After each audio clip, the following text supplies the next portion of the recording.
Locust Hill Golf Course invites you to historic Charlestown, West Virginia for 18 holes of phenomenal golf. We're just an hour drive from the Baltimore-D.C. Beltway, 1/2 hour from Winchester and Leesburg, Virginia, as well as Hagerstown and Frederick, Maryland. Each tee offers challenges across the 35 acres of lakes, ponds, and streams, which come into play on 11 holes. The Blue Ridge Mountains also provide a breathtaking backdrop to Locust Hill. Schedule your tee time today at www.locusthillgolfcourse.com or call 304-728-7300. That's 304-728-7300.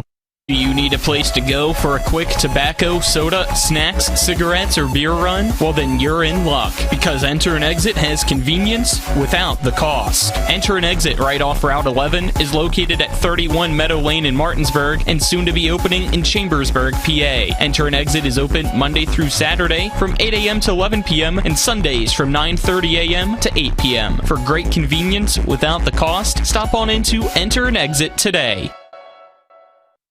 We're the Skinner Brothers. Most folks only need a lawyer once or twice in their lives. And when they're injured or in an accident, most people don't know what to do. We get it. It can be overwhelming. Nobody likes to be told, you need a lawyer.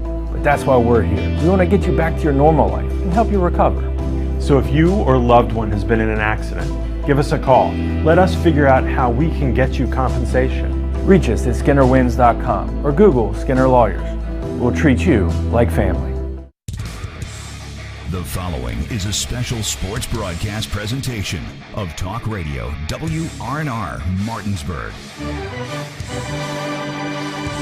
Play ball! It's time for the excitement of American Legion Baseball, featuring the Berkeley Post-14 Hornets. The next pitch to Baden Hartman is cracked out to deep left field. That ball is going, gone! A 3-run homer! Let's go live to the field and join our Talk Radio WRNR broadcast team. Good morning and happy Father's Day to you as we welcome you into P.O. Faulkner Park and get you set for American Legion baseball action as the Berkeley Post-14 Hornets welcome in Boonsboro Post 10. Nick Verzolini alongside me, Dylan Bishop and Dylan. A great day for baseball here as these two teams, the winner will play for the championship. We would expect that to be Leesburg based on how they've ran through this tournament and how they've kind of been one of the best teams in the area, but you never know. West Lawn could pull off an upset, but it all starts here at the semifinal matchup between the Hornets and Post 10. Yeah, it's a beautiful day for baseball. It's 75 degrees right now, and I think it's going to be a fun matchup here in this first game against Boonsboro. We're going to see the Post-14 debut of Lane DeLauder out on the mound for the Hornets to start things out. They got a really fun lineup out there today. They got a whole lot of shortstops who will be playing things other than shortstop. Baden Hartman, Braden Stottlemyre, Carson Buber, all going to be patrolling the infield, start things out. You got to strategize. If you win this game, you have another one to try to win the championship of this tournament. So you have to take that into consideration. All right, let's go ahead and hear from the manager of the Berkeley Post-14 Hornets, Trip Tobin. And here with the manager of the Berkeley Post-14 Hornets, Trip Tobin. Trip, your team able to get the win yesterday and now one win away from playing in the championship game. What did you take away from the game yesterday?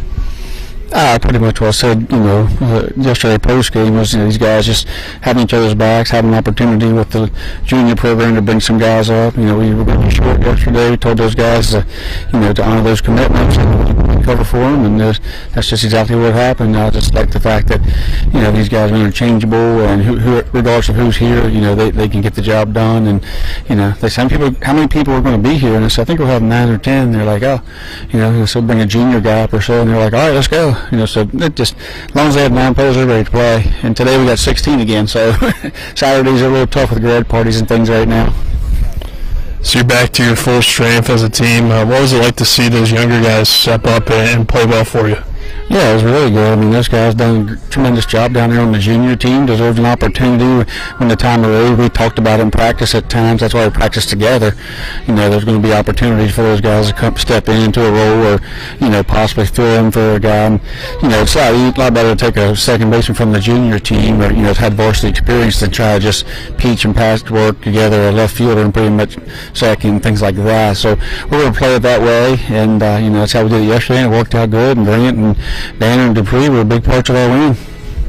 things worked out for you in terms of you were able to keep your pitchers and Ruest and Herndon 30 pitches or under. What are you looking for from your starters today? Who are you looking to throw, and how's it feel to have most of your arms available today? Yeah, I mean, Boonsboro and Leesburg, should we get there, should Leesburg win their bracket, which, I'm sure they're the favorite. We've got Lane starting today, Lane DeLauder coming in. He's throwing some bullpens, so Sam's going to keep an eye on him. We got some lefties behind him. We saved yesterday with Jackson and Herndon, and we got Fletcher back today, and then we got Stoudemire. So we've got some guys that come hard from the right side and some guys that, can mix it up from the left side. So we're feeling really good about that. I don't really have the answer to that till we see how Lane feels and how far he can go. And I'm not sure at this moment, with having that 2-week layoff and just a few bullpens, what his stamina is, but we'll keep a close eye on that. But plenty of guys in the arm barn back there to get through 2 games. What's your thoughts on this Boonsboro team based on what you've seen so far in the tournament? Well, they hit. I mean, they've been hitting the baseball against good pitching. They played a very good Morgantown team. We beat the heck out of them. Morgantown gave them some free bases, but they beat the heck out of the baseball, not necessarily Morgantown. Morgantown kind of beat themselves up a little bit with the free bases, but Boonsboro took advantage of it, hit a couple home runs. They hit the ball off the wall here. They got a lot of extra base hits. Second game, more of the same. They just tore it up. With Leesburg, they fought with them, hit back with them, and then eventually, Leesburg's offense got the best of them. But I expect to be a dogfight. They're a similar team as us. They got a lot of guys coming back with experience, and last year we played them to a 2-0 game, and we're both similar teams again this year. So I expect a similar contest. Last question, not necessarily baseball related, but it's Father's Day. Happy Father's Day to you, Tripp, and how did your dad, I guess, impact your baseball career? Well, I don't remember ever playing baseball without him. I mean, since when you have T-ball and minor Bs and minor A's and coach pitch nowadays, but we had farm league, and then we had little league and junior league and senior league, and I don't remember ever, being at a game that he wasn't at or helping coach or helping out however he could. He was just a big a mentor for me as far as, how to treat people, how to treat kids respectfully, how to be, a sponsor or, go out and be a fundraiser, a guy works in the field, anything at all. So he just taught me that, you can be the head coach, but that doesn't mean you don't fundraise or rake the field, and you can yell at kids, but they're not going to listen. They'd rather have a pat on the back than be screamed at any day. And I've made my mistakes in that area, but I've grown to see that he was right. All right, Tripp, thank you. All right, thank you. So that does it for our coaches interview with manager Tripp Tobin as we now get set here for first pitch. Hornets coming out with Lane DeLauder on the mound, like you mentioned, Dylan, and a great opportunity to see him pitch here today for the first time since that we've seen him pitch since high school from the regionals, but first time he's pitched in a game since the state tournament. Right, yeah. It's we'll see if there's any sort of rust that he has to shake off. It's good for him to be able to get out here during this tournament and get into the swing of things for the rest of this summer season. Of course, it's going to be a tough one. I think even if he has some rust on him, it should be a tough time for Boonsboro. It's, as a junior committed to JMU, 6'6" power pitcher, that it's going to be tough for any guys to handle, even if he doesn't have his best stuff because he's a little rusty and because he hasn't been out there in a while. He has thrown some bullpens but hasn't pitched in an actual game. So, it's been a little bit for Lane, but definitely excited to see him go today. And the rest of the Hornets lineup looks like this. In left field and leading off, it's Connor Bailey. Batting second, the third baseman, number 13, Baden Hartman. Batting third, the designated hitter, number 20, Colin Reed. Batting fourth, the right fielder, number 1, Cam Moore. Batting fifth, the second baseman, number 2, Carson Buber. Batting sixth, the center fielder, number 8, Chase Herndon. Batting seventh, the shortstop, number 6, Braden Stoudemire. Batting eighth, the first baseman, number 12, Jackson Ruest. And batting ninth, the catcher, number 4, Landon Sifford. For post 10, it's Baker, Hartman, Holler, Gazrell, Jervis, Pittsnoggle, Reinhardt, Moran, and Anderson. Hornets coming on their red jerseys with the looks like they're cut off, and then white pants. with the blue numbers and blue letters. Yeah, you got mostly blue undershirts they're going with the red vests, but DeLaur with white for himself on the mound. And then post 10 wearing the navy blue with the red, white, and blue flag. And then the gray pants with the blue stripe down the side. White numbers, white letters. 2-1 count here on our leadoff hitter, Baker, the center fielder. And the next pitch from Lane DeLauder is a called strike 2. Paints that outside corner. Baker was able to get up 2-0 on DeLauder, but 2 fastballs on the outside corner catch to even it up. Here's the 2-2 pitch from Lane. This is low and outside for ball 3. DeLauder, of course, as Dylan mentioned, headed to James Madison University, but still has another year at Hedgesville. As the pitch misses just outside for ball 4, and that allows Baker to get on with a leadoff walk. You're just trying to paint that outside corner on pretty much all of that at bat. Couldn't quite get it. So, walk allows Baker to reach first base. That'll bring Hartman to the plate, the pitcher. And the next pitch here from DeLauder is fouled away. So we got a Hartman, we got a Pitsnoggle. Yeah, it sounds like what we're used to. Of course, we got Baden Hartman on third base for the Hornets, and of course Quincy Pitsnoggle at Hedgesville basketball. Kevin Pitsnoggle. Right, Kevin Pitsnoggle. His father, assistant principal at Musselman High School, and of course the WV basketball legend. 0-2 count here.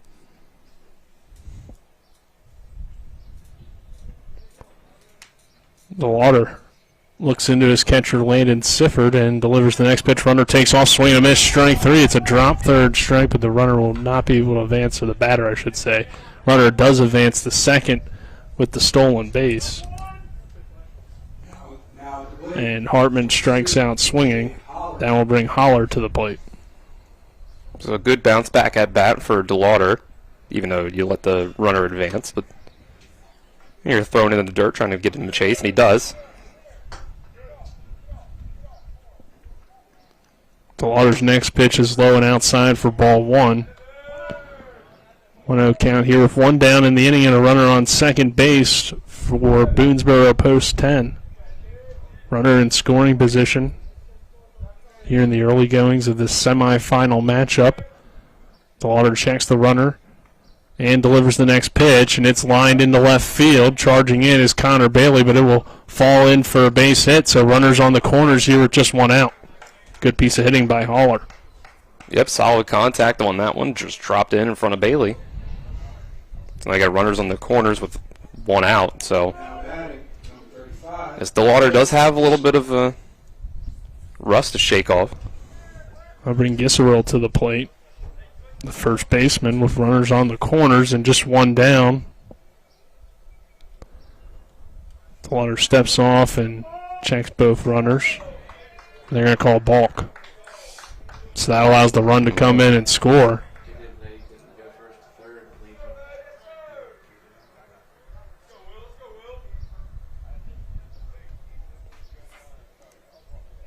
This seems like misunderstanding on Lane's part of the rules for the pickoff rules. So that results in a run scored. Here's a line drive out to left center field. Charging in is Chase Herndon, and he is out for the second out of the inning. It could have been deep enough potentially to score that run anyway, so that might make you feel a little bit better about it if you're Lane DeLauder. Yeah, I guess you could say, well, the runner on second would still be on first, but that won't matter if you can get this guy out. So we'll bring Jervis to the plate. Ground ball hit toward Hartman at third. He dives and he can't get to it. It heads into the outfield. Chasing after it is Stoudemire. He'll throw home. The throw home up the line. And now allows the runner to advance to second base. As, a good effort play by Stottlemyre, but coming in to score is Haller. And in post 10 takes an early 2-0 lead on the RBI single. That's just bad luck there. You had Stottlemyre coming behind Hartman in case he didn't make the play, but it came off his glove, bounced off, which gave enough time for the runner to come all the way around and score. It's an early 2-0 lead for Boonsboro. The next pitch here from Hartman is on the outside corner for strike one. Pittsnagel coming to the plate, the second baseman. DeLauder is one of the best pitchers in the state of West Virginia, but this is a different level of competition than just high school. There's a swing and a miss for strike two. Yeah, he hasn't pitched in a while. I think, though, Lane's handling himself fine. Just a few plays not really going your way. You have the balk and then the ball hit on the ground that gets through on what was a difficult play for your defense, but fieldable ball. As that one misses outside for a ball 1-2 count. I mean, we saw in just yesterday's game that Westminster was able to get 2 runs in the first inning on post 14 and ended up not really mattering. So, yeah, we'll see if the Hornets can bounce back. I mean, this is a quality post 10 team, obviously making it this far and playing pretty good baseball. 2-2 count with 2 down.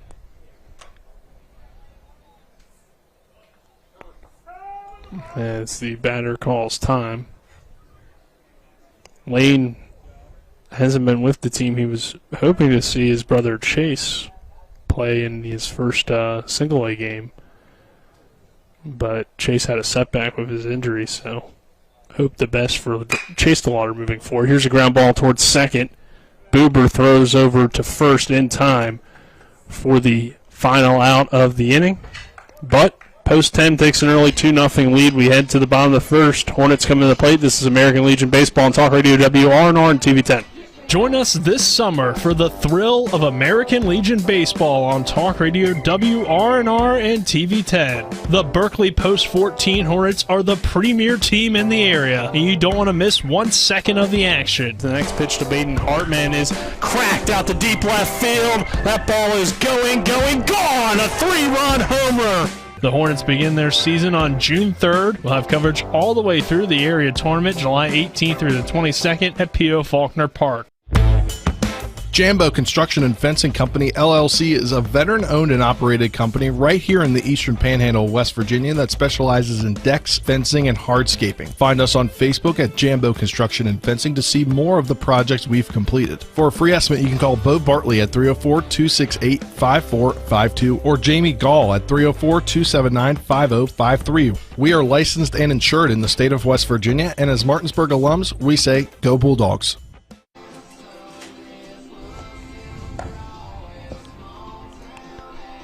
An early 2-0 lead here for post 10 as we head to the bottom of the first inning. Hornets coming to the plate. This is American Legion Baseball here on Talk Radio WRNR and TV 10.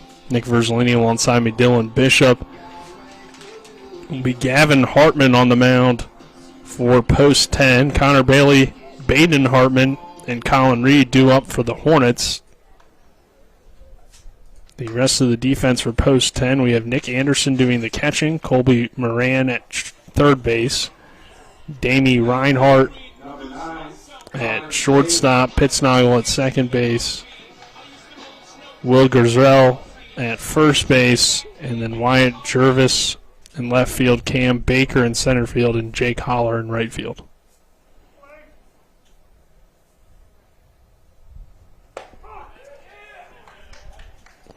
Here's a call on strike one to Connor Bailey. So no Jordan Camby in the lineup today. We've seen him leading off a lot recently for the Hornets. But Connor Bailey has done just as well up at the top of the lineup. Saw him second yesterday. Bailey sends a chopper towards second base. Pittsnagel throws to first in time for the first out. So ground out to second for Connor Bailey, and that will bring Baden Hartman to the plate. Baden having a lot of success early on in this season. Now batting, number 13. For the Hornets. Hartman. And Hartman takes the first pitch low and inside from Gavin Hartman.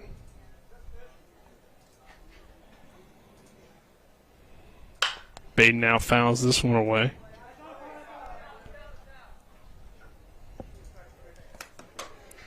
Didn't see Baden yesterday. Combined his first name and his last name there. Right, I got the Ravens on the brain, Rashad Bateman. But yeah, him playing third base today, a little different for him. But I mean, you got so many guys like we've mentioned that can play shortstop that you want those guys in your lineup out in the field no matter what.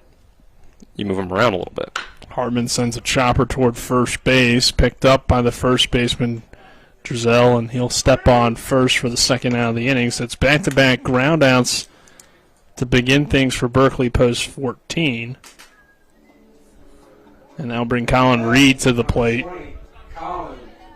Reed currently leading this team and runs batted in with 12 on the year.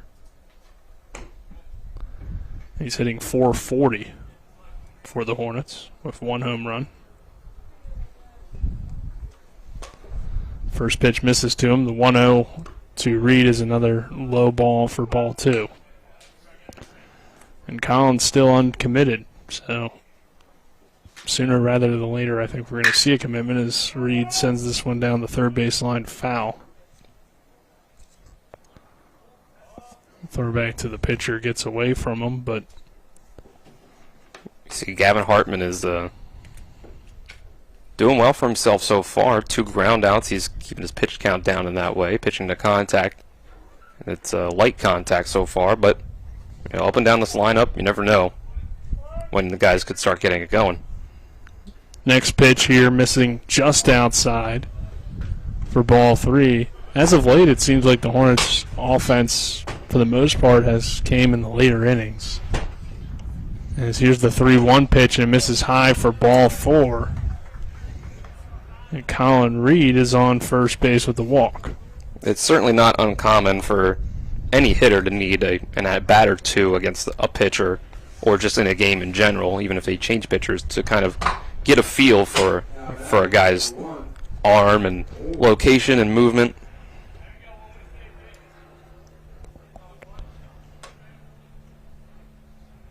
So now bring Cam Moore to the plate, and Moore takes the first one high and outside for ball 1.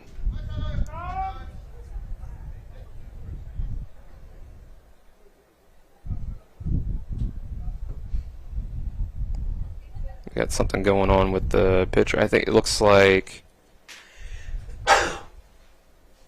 umpire, I don't know if they made him take off his wrist tape.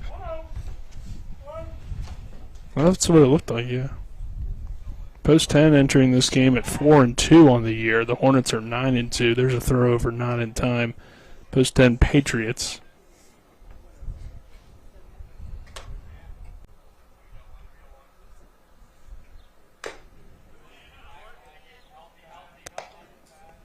According to Game Changer, this is the first time Hartman has pitched this season.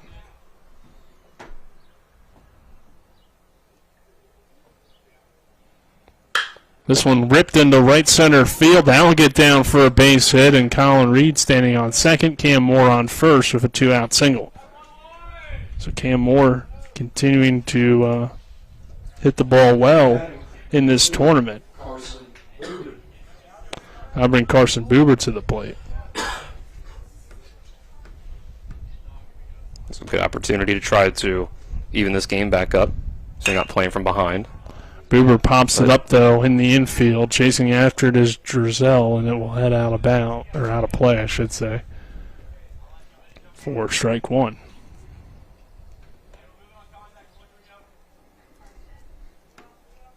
Buber's another guy we didn't see yesterday. Maybe he pitched on a Friday. Carson's hitting .480 this summer. And the next pitch to Buber misses outside for ball 1. 1 ball, 1 strike. Yeah, he's been hitting the ball really well, and was at the end of the high school season as well for Martinsburg. Moving around, putting him at shortstop, second base. Next pitch to Buber. Lined into right center field. And getting there to make the play is Jake Holler for the final out of the inning, as it looked like for a second there that was going to get down and be potentially a hit that ties this game. But instead we head to the second with the score 2-0. Boonsboro, we are back in 60 seconds. This is American Legion Baseball on Talk Radio WRNR and TV 10.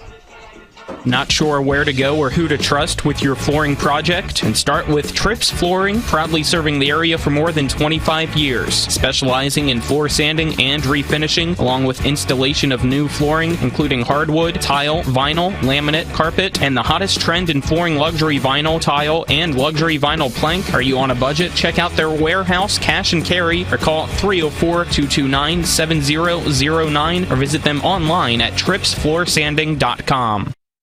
Whether it's a strain, sprain, or fracture, WVU Medicine Orthopedics and Sports Medicine in Charlestown and Spring Mills now offers same-day appointments. No referral is needed unless required by your insurance carrier. WVU Medicine Orthopedics and Sports Medicine offers the exceptional care you expect for the injuries you don't. For same-day appointments at WVU Medicine Orthopedics and Sports Medicine, call 304-725-BONE. Back here to the Hornets' nest, P.O. Faulkner Park. Nick Verzolini alongside me. Dylan Bishop. Hornets trailing here 2-0 to post 10 out of Boonsboro. It'll be Cody Reinhardt to lead things off.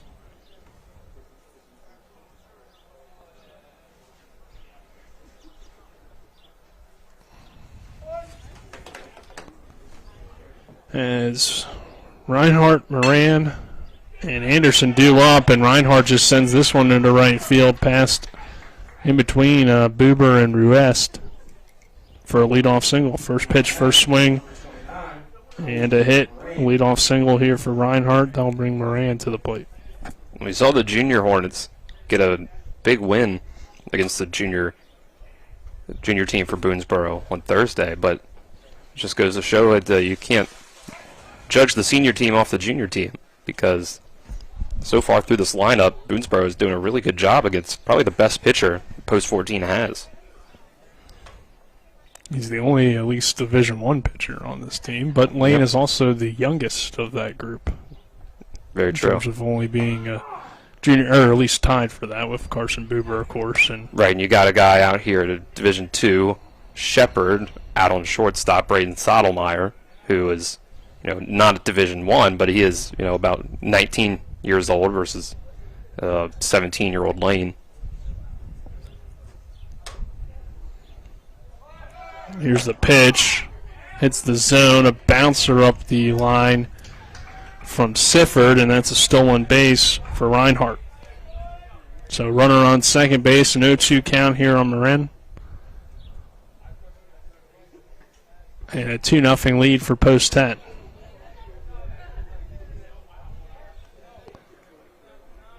The Lauder checks the runner, kicks, deals, and delivers, and hits the zone for strike 3. Got him looking his first strikeout, or second strikeout of the day for Lane DeWater.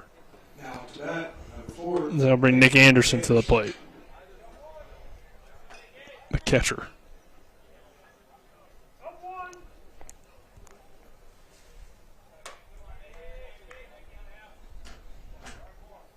DeWater's next pitch. A fastball there up in the zone for strike 1. Let's see if he can settle in.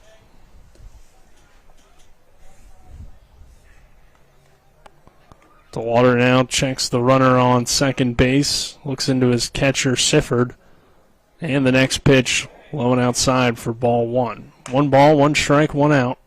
Runner on second base for Boonsboro here in the top of the second inning. 2-0 Post 10 lead. The next pitch misses low and outside for ball 2. That breaking pitch just couldn't quite stay in the strike zone. Went a little too far, trying to get him to chase. You'll see if DeWater can regain a little bit more control in this kind of up and down start for him so far. He checks the runner. And the next pitch is fouled away by Anderson, bringing the count even now to 2 balls and 2 strikes. Good at bat for your 9-hitter. Yeah, strikeout here would be big for DeWater. Get him into a little bit of a rhythm before Baker comes to the plate, who walked and stole a base back in that first inning. The next pitch, high and inside for ball 3, as Lane just missed on that one. You're holding the runner at second base with Stottlemyre and Buber. Opens up a big hole on the left side. Yeah, the and right now side. you see Stottlemyre moving over a little bit. There's a called strike 3 at a pitch at the knees from Lane DeWater. It's back-to-back strikeouts, and both of them looking. I'll bring Baker back to the plate, who, as I mentioned, had the leadoff walk, stolen base, came around to score back in the first inning for post 10. Now he's looking to show his bat off of a runner in scoring position and a chance to extend this early 2-0 lead. DeWater checks the runner at second, and now Lane delivers the next pitch. It's a big swing and a miss for strike 1. You said he's a power pitcher. He's already 3 strikeouts through the first inning and 2/3.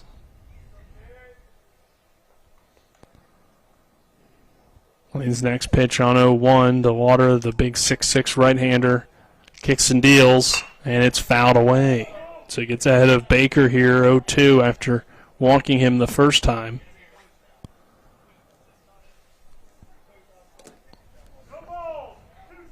Oh, 2 count with 2 down and a runner on second. 2-0 post 10. DeWater's pitch. Called strike 3. It's 3 straight strikeouts to end the inning to strand the runner at second base for Lane DeWater, and all 3 of them froze the batters. We head to the bottom of the second. 2-0.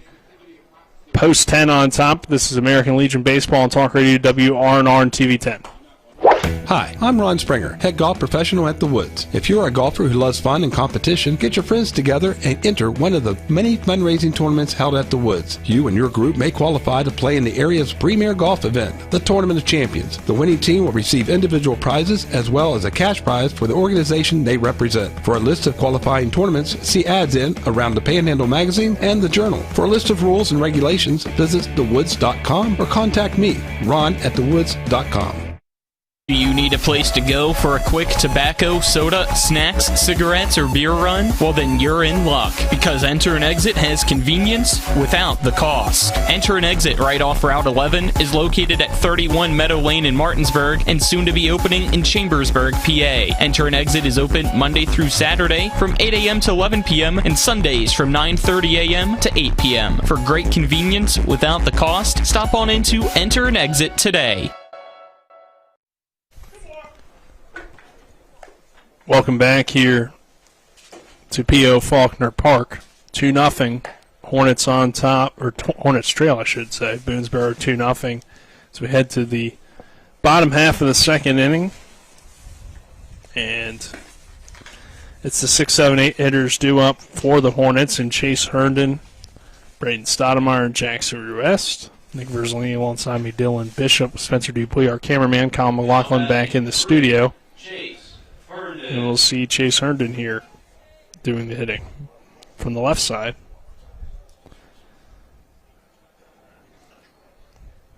Let's see, Gavin Hartman got through the top of the lineup relatively unscathed, only a hit and a walk. And Herndon is hit. No, not hit by the pitch. I thought that one hit. Almost. But we've seen that recently it's been a lot of the bottom of the lineup for post 14 has been doing a lot of damage, including Herndon and Stottlemyre, who will be at the plate and on deck. Both had RBI triples yesterday. Yeah, those two are starting to hit up a little bit. Stottlemyre's average now climbing above 300 at 304. He was down to about 235 heading into this tournament. Herndon rips this one down the first baseline, but it heads foul. If that could have stayed fair, we potentially would have seen another triple for him. Chase now batting 273. His average dropped to around 260 earlier, but starting to heat up for this team. And that's the thing, Dylan, that we're going to see throughout the year is guys kind of go hot and cold, but when you have this much talent in the lineup, those guys can kind of pick each other up, even if you're not swinging a great bat from everybody, because not everybody's going to hit every single day. As Herndon rips this one foul down the line. But it's can you get those hits from, avoid those team slumps, I should say. Right, yeah, when you got such a deep lineup, you can pick up the slack pretty much anywhere up and down the roster. The 2-2 misses low and inside for ball 3. So Herndon definitely battling here against Gavin Hartman, who looked pretty good in that first inning, got 2 ground outs, then gave up a walk, a single to Cam Moore, but then got the fly out as Herndon again rips it foul down that first base line. This is a good at-bat from Chase Herndon. At the very least, he can get that pitch count up on Hartman and make it difficult on him. Gavin Hartman kicks and deals on 3-2. It's lined into right field, but it stays in the park just short of the warning track. Jake Holler makes the play for the first out. Now batting number 6, Braden. That's what we've seen so far, Hartman. Allowing post 14 to get some contact on these pitches, but not anything that's allowed them to do any damage. Stoudemire now coming to the plate. He's swinging a good bat for the Hornets right now as he takes that one for a called strike. Was our player of the game yesterday. 2 hits, 2 RBIs, including that triple that we mentioned. Next pitch to Stoudemire. Misses low and outside for a ball. And the guy, like you mentioned earlier, Dylan, trying to earn more at-bats, potentially at the college level. If he keeps hitting the way he's been hitting as of late, he'll have an opportunity, I would think, to do so. As he got a 2-1 count on him here. Right, yeah, he got the shepherd on the merits of his pitching, but he wants to be able to stay in the lineup, play out in the field if he is able to. 3-1 count here on Stoudemire. The next pitch to Braden Stoudemire is a called strike on the inside corner. He threw the bat away, ready to walk down the first base, and I thought he was right to. It seemed like it was inside from up here, but I'm up here. The 3-2 fouled away. So Stoudemire now, again, it's another 3-2 count here on Gavin Hartman in the early goings of this one. Hartman's 3-2, lined into left center field. That will get down for another single for Stoudemire, so I think he'll prefer that over the walk. Yeah, there you go. To get the first base the other way. One that gets your average up, yeah. Get you in the stat book as 1 for 1 instead of 0 for 0. Yeah, put it in your highlight reel. Ball don't lie, I guess. Jackson Ress coming to the plate. The left-hander. We'll see if Stoudemire runs here at some point with 1 down in the inning. As Braden has his fair share of stolen bases this season. Officially, they got him at 3. I'm surprised it's only 3. He's 100% in his stolen base attempts.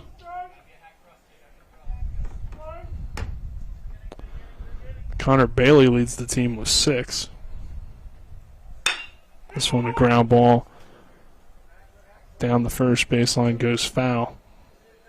2 balls, 1 strike, 1 out. The Hornets as a team already have 36 stolen bases this year in their 11 games. A lot of speed up and down the lineup. Here's a throw over, not in time. And they're stealing these bases at 87% success rate. They're 36 of 41 on the year. the next pitch here to Ruest is a swing and a miss for strike 2. 2 balls, 2 strikes, 1 down. Runner on first, and this could be a big strikeout for Gavin Hartman. And Stoudemire now on the run down.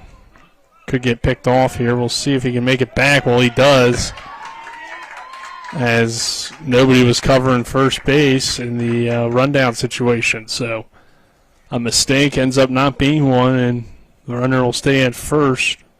Good pickoff move there from Hartman, but unfortunately Boonsboro, for them, they couldn't get that out there. Right, first baseman threw it back to short to try to run him back to first, but there was no one back there to keep him in the rundown. This is a ground ball, could be 2. We'll see. Going to be tough to double up Ruest, and he gets in there at first base, but grounds into the fielder's choice. They'll get the lead runner there at second, and Stoudemire. And that will bring Landon Sifford to the plate, batting 9th here today with 2 outs in the inning. And a runner on first base and Jackson Ruest.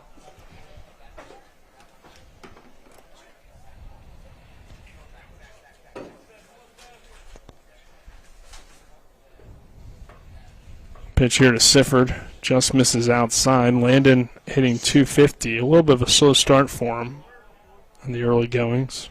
See if he can heat back up. Does have 2 doubles. As here's a throw over. Not in time. 1 RBI. 3 runs scored, 3 walks.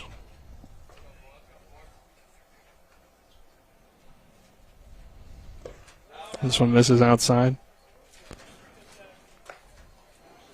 He has found his way on base at a decent percentage at .375. It's 20 at-bats.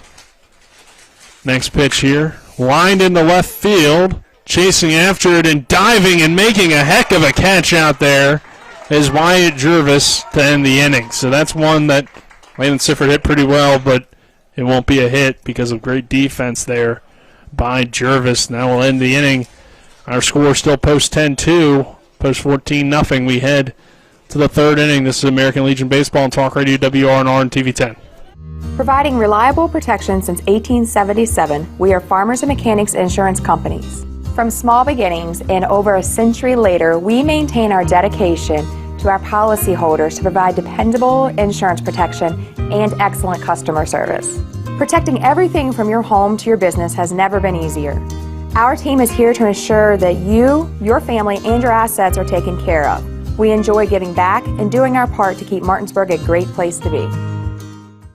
With 4 new car dealerships and 4 used car dealerships in 3 states, Parsons is the largest used car and fastest growing new car dealer in the tri-state area. Take Parsons Ford with huge savings on hundreds of new Fords, financing from 0%, Parsons' goal of financing for all, and Parsons' famous above-market trade-in allowances that help make Parsons #1 for used cars too. See why so many won't buy anywhere but Parsons Ford in Martinsburg. We became #1 by making you #1 first. Parsons.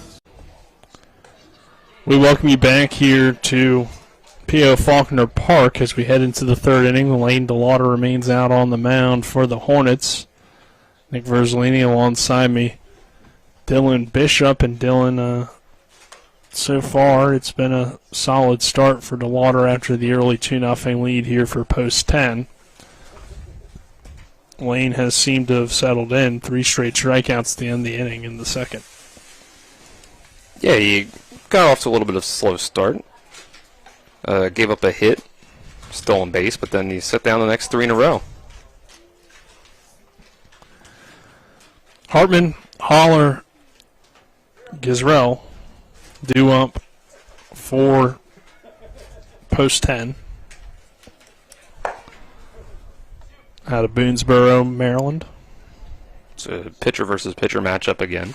Last time Hartman went down swinging for the first strikeout of DeLauder's 4.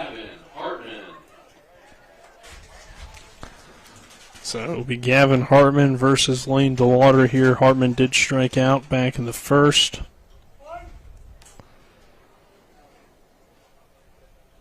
And the Waters pitch, a called strike on the inside corner, and Hartman disagrees with it. He's saying to himself, I better get that call when I'm up on the mound. Yeah. He kind of got one, but that one seemed a little bit more inside than the one we saw on Stoudemire. That's a good point. Yeah, he kind of is getting that call so far. Yeah. But next pitch misses for a ball. 1 ball, 1 strike, and the next one a swing and a miss for strike 2 on a pitch low. So Hartman not seeing it well early on against Lane DeLauder, who's looking for now his 4th straight strikeout. The big right-hander's next pitch is low and outside for a ball. He's got some pitches to work with. Got him to 1 and 2. Now back even. So here's another ball to have some insurance with. The 2-2, low for ball 3. So good at bat now from Hartman as he's worked it back to a full count. Lane steps off, now steps back on the rubber. And delivers the 3-2 pitch, and it just misses outside. No, it's a called strike 3. 4 straight strikeouts for Lane DeLauder. They're all looking, too. That pitch did seem outside from my perspective. But, yeah, what are you going to do? Yeah, we don't make the calls, Dylan. They don't pay us enough to do that. No, that'd be 2 jobs at once. Be really hard, too. It would, we're up yeah. here trying to call the game, and then we got to decide what we want the pitch to be. Right, yeah. 1-0 count here with 1 down. Maybe talk it over. Right, that'd be difficult. Ball outside there, 2-0 count. It's a lot easier when the umpire's just telling you what the call is, what the count is. You don't have to remember. 5 strikeouts now on the afternoon for DeLauder. It's a 2-0 count on Holler. And the next pitch from Lane a little bit high. So 3 balls, no strikes on the right fielder. He got himself a single last time up.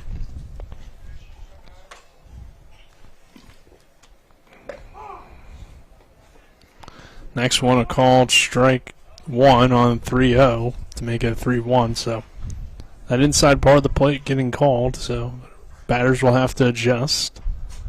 The 3-1 lined into left center field. Charging in is Chase Herndon, and he makes the play for the second out. It's the first batter to make contact in 5 at bats. Yep, Reinhardt was the last guy to make contact in play with the single. And now Gizriel will come to the plate. And the pitch from DeLauder, called strike 1. Gizriel himself flew out to Chase Herndon in center field last time up. Next pitch, another called strike. No balls, 2 strikes here in Gizriel. DeLauder steps back on the mound and looks into his catcher, Landon Sifford. The 0-2 with 2 down. The next pitch from Lane DeLauder, low for ball 1. Gizriel, the first baseman, wearing the number 35 for the Patriots. And the next pitch from DeLauder, hit right back up the middle. That's going to be a 2-out single. So that ends the base runner drought for post 10 on a hard hit ground ball. And I'll bring Jervis to the plate, who made that tremendous play out there in left field to end the inning. Now he's trying to show off his bat. He already has an RBI single back in the first. Next pitch to Jervis, taking it for a called strike. DeLauder settled in nicely. It was a good hit up the middle there, but still 2 outs. Runner takes off, and DeLauder called for a balk. Yeah, he would have made. He gets down there and gets to be at second base either way. Yeah, he would have probably got there anyway, unless I guess Lane would have successfully stepped off. But the next pitch here from DeLauder misses outside for a ball. Yes, that's some of the rust we were talking about. Yeah, maybe a little bit worried about the runner and then not keeping yourself on the pitch, but that's a big swing and a miss for strike two. 1 ball, 2 strike, 2 down, 2-0 lead here for post 10 in the top of the 3rd inning. And the next pitch from the JMU commit is a bouncer, gets away from the catcher, Sifford, and that will allow the runner to advance to 3rd on the wild pitch. So just 90 feet away is Gisriel. Jervis already has that RBI single in the first, looking to add to it here and extend this 2-0 lead, the 2-2 count. And the next pitch from Lane DeLauder is lined into right field. That will get down for a base hit, and it is 3-0 post 10. Just a great hit there. Jervis, clearly a guy with a lot of talent. We've seen his defense and now an RBI single here. Back-to-back RBI singles for him in the game. Yeah, poked his bat out there to the outside part of the plate and just got the head on the ball and dropped it in. Yeah, went with the pitch there and took what the pitcher gave him, and he drove in the run. Here's a throw over. Close play, but not in time. Pittsnoggle now to the plate here. He is 0 for 1 with a ground out. Runner takes off. Here's a ground ball hit towards short. Stoudemire picks it up and throws the first in time for the out, but Boonsboro gets another run across. A Jervis RBI single. And we head to the bottom of the 3rd. Hornets come to the plate. 3-0 post 10. This is American Legion Baseball on Talk Radio WRNR and TV 10. Providing reliable protection since 1877, we are Farmers and Mechanics Insurance Companies. From small beginnings and over a century later, we maintain our dedication to our policyholders to provide dependable insurance protection and excellent customer service. Protecting everything from your home to your business has never been easier. Our team is here to ensure that you, your family, and your assets are taken care of. We enjoy giving back and doing our part to keep Martinsburg a great place to be. With 4 new car dealerships and 4 used car dealerships in 3 states, Parsons is the largest used car and fastest growing new car dealer in the tri-state area. Take Parsons Ford with huge savings on hundreds of new Fords, financing from 0%, Parsons' goal of financing for all, and Parsons' famous above-market trade-in allowances that help make Parsons #1 for used cars too. See why so many won't buy anywhere but Parsons Ford in Martinsburg. We became #1 by making you #1 first. Parsons. We welcome you back here to the 3rd inning of American Legion Baseball here at P.O. Faulkner Park. 3-0 post 10. Hornets coming back to the plate. Gavin Hartman so far has been great on the mound for Boonsboro. Nick Verzolini alongside me, Dylan Bishop, Spencer Dupuis, our cameraman, Colin McLaughlin back in the studio. It's the top of the order for the Hornets here. Connor Bailey, Baden Hartman, and Colin Reed. Pitch here from Gavin Hartman is a ground ball hit towards short. Reinhardt picks it up and makes a good throw to first in time for the out. So Bailey, first pitch swinging, goes down. Now batting number 13, Baden Hartman. And that will bring Baden Hartman back to the plate. He grounded out his first time up. So the Hornets have made contact throughout the game. Nobody's struck out yet for Berkeley. But the defense is doing its job for post 10. Pitch here to Hartman. Fouled away. There was a two pitches here where we could have potentially saw runs. We had Carson Buber have a well-hit ball to right field that looked like it was going to fall in, but a good play by the right fielder Holler on the run, and then Jervis making that diving catch took away a potential run for the Hornets. And the landed Sifford fly out. So great defense so far for Boonsboro.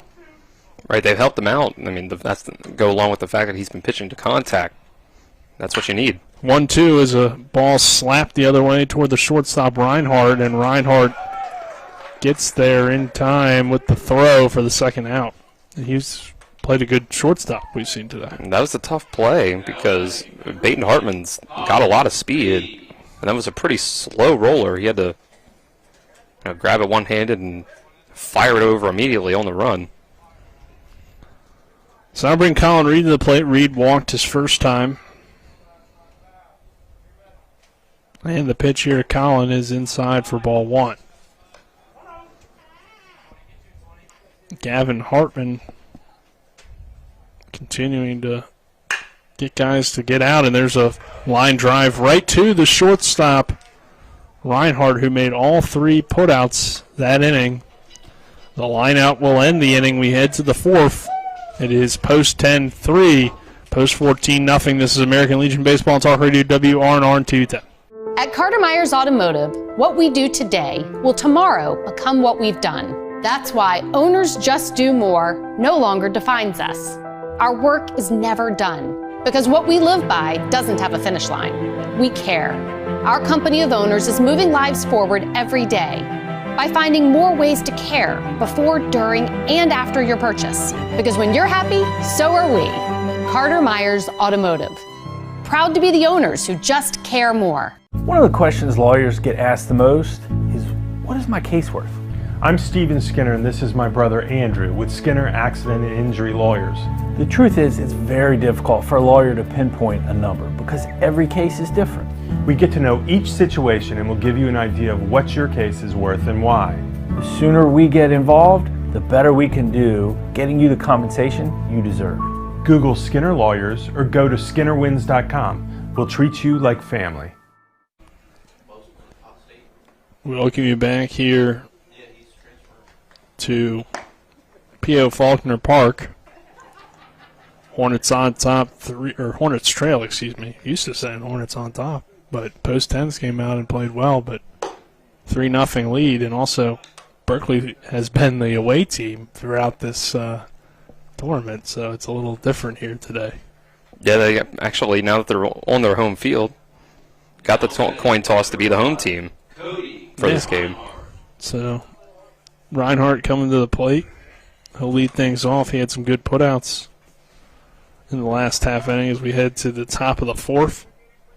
He had a single last time. 3-0 lead here for post 10. And the pitch is a ball. Also stole a base, did Reinhardt. Next pitch from Lane DeLauder. Called strike one.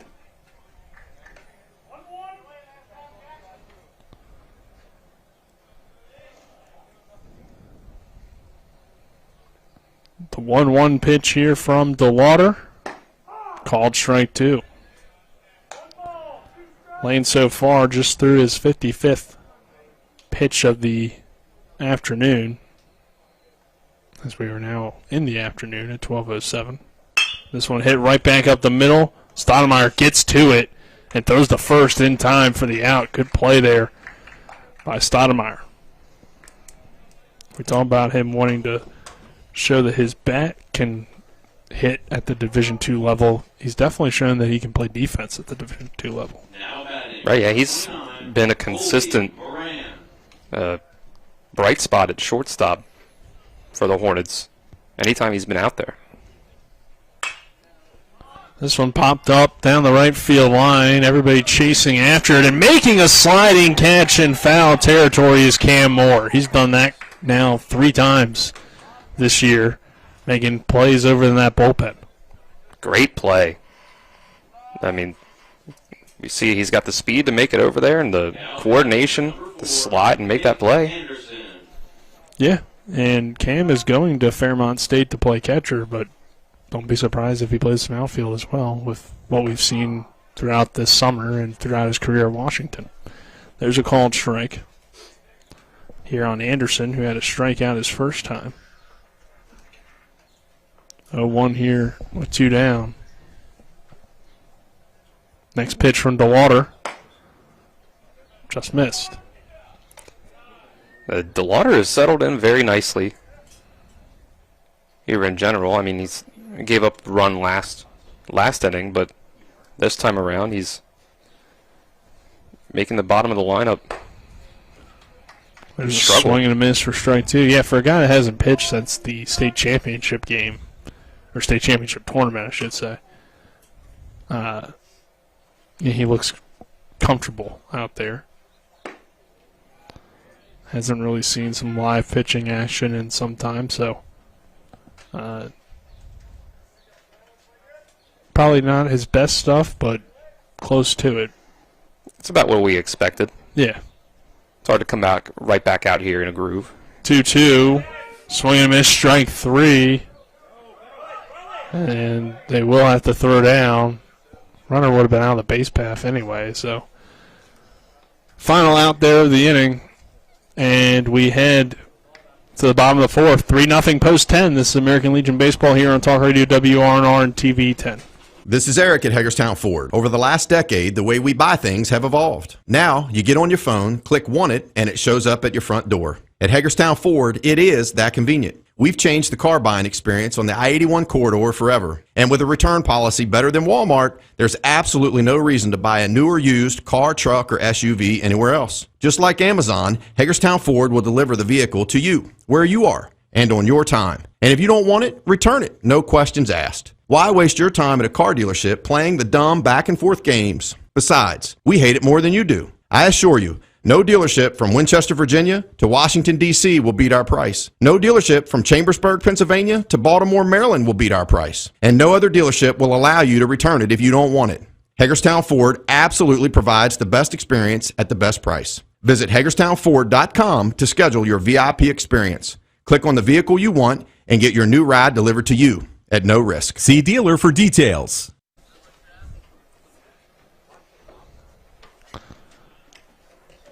We welcome you back here to P.O. Faulkner Park. 3-0 post 10, leading post 14 as it's the middle of the order due up for the Hornets. Moore, Buber, Herndon. Cam Moore had a single back in the first inning. And he'll lead things off. And so far, Gavin Hartman has been very impressive, Dylan, out there on the mound. Right, yeah, Cam Moore's single was the first of only 2 hits so far for post 14.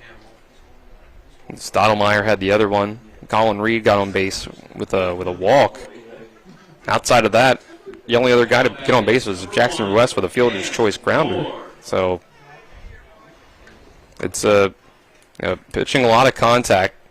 No strikeouts for Hartman, but it hasn't mattered.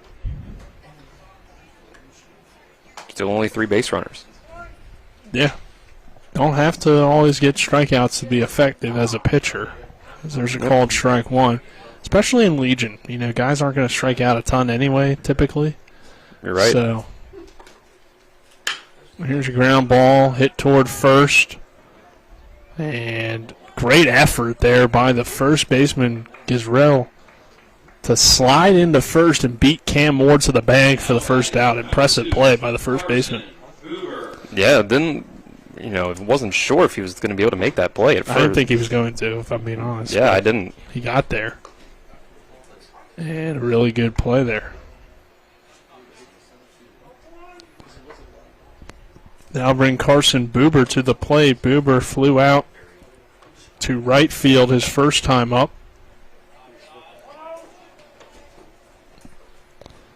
On one that looked like it was going to be in the gap, but a good play by the right fielder, Jake Haller, took it away, and that's really been the trend today. Boonsboro just making plays all over the field to take away either hits or, that last one could have been a Cam Moore infield single. But Gizrell made a great play, and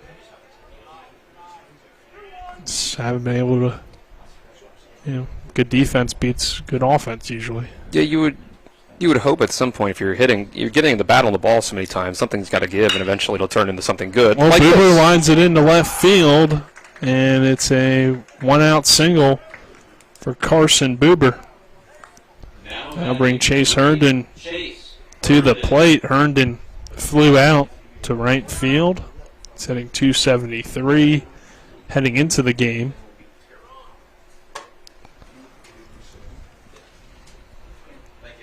Now they actually have to do something with this because they haven't got many opportunities at having base runners. Yeah, we'll see what Herndon can do with the runner on first and Buber. And Herndon fouls it away. Buber not necessarily known for stealing bases. Not a guy that couldn't, but probably not going to see him run here with 1 out in the inning. And an 0-1 count here on Herndon with 1 down. The next pitch to Chase is ripped but foul. He's done that a few times here today where he's been able to get good contact but hasn't been able to straighten it out. So we'll see if Herndon can put it into fair territory and get this offense going for the Hornets. Throw over, not in time. So Buber on first. 3-0 post 10, 2 down here in the bottom half of the 4th inning. And the next pitch to Chase Herndon is low and outside for ball 1. Good eye on that pitch from Herndon. One that was a pretty good pitch there from Gavin Hartman. Maybe you go after it, but he was able to lay off the breaking ball. And the next one runs in on him for a ball. Now count even at 2-2. Yeah, he's using the balls that he has to work with. Trying to get him to chase. But again, no strikeouts on the day. So throw over, not in time. It hasn't. Any sort of attempts to get guys to chase on 2 strikes hasn't worked out so far yet today.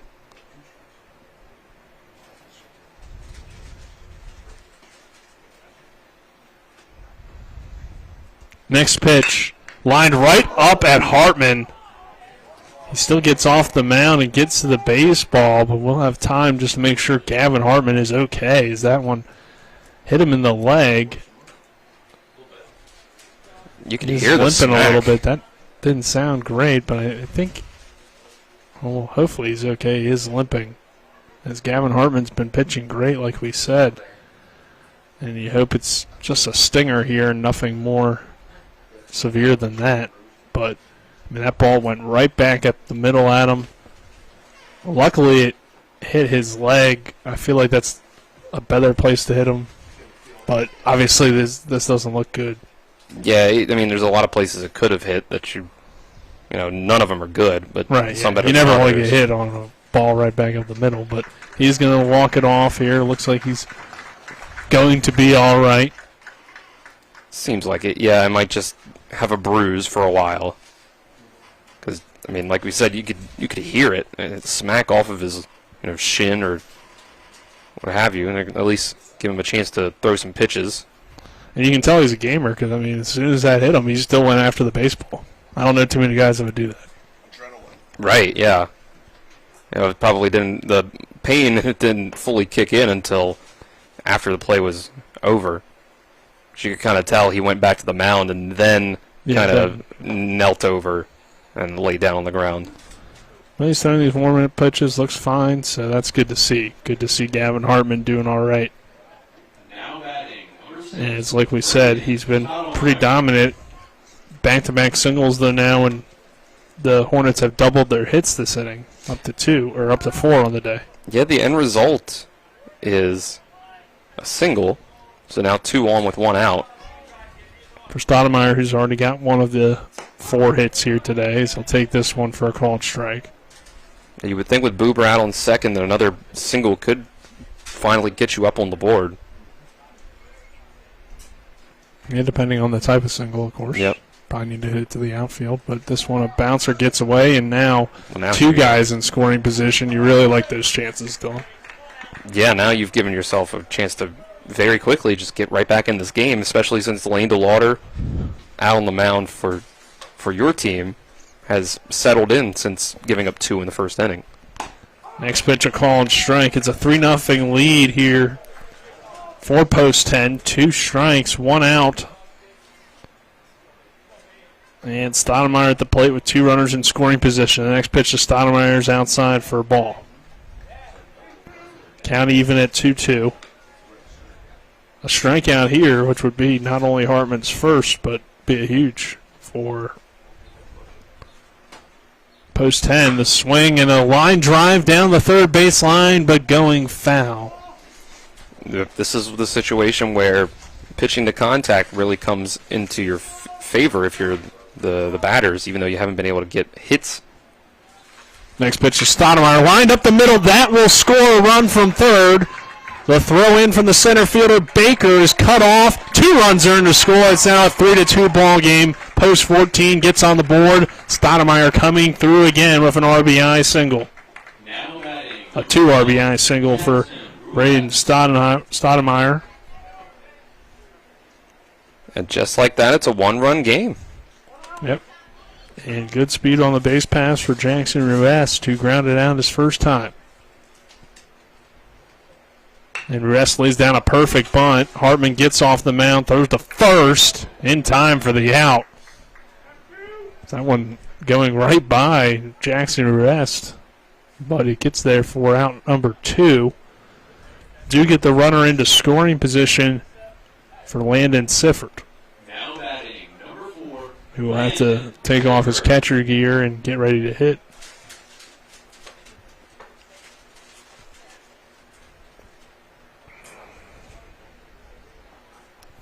So the Hornets have a chance to tie things up here in the 4th inning. Striking for 2. It's 3-2 score, and the pitch a called strike.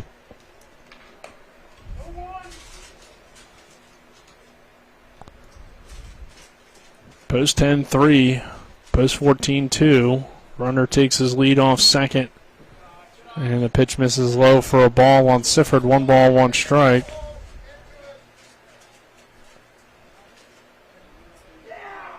Did you hear what they called there, Don?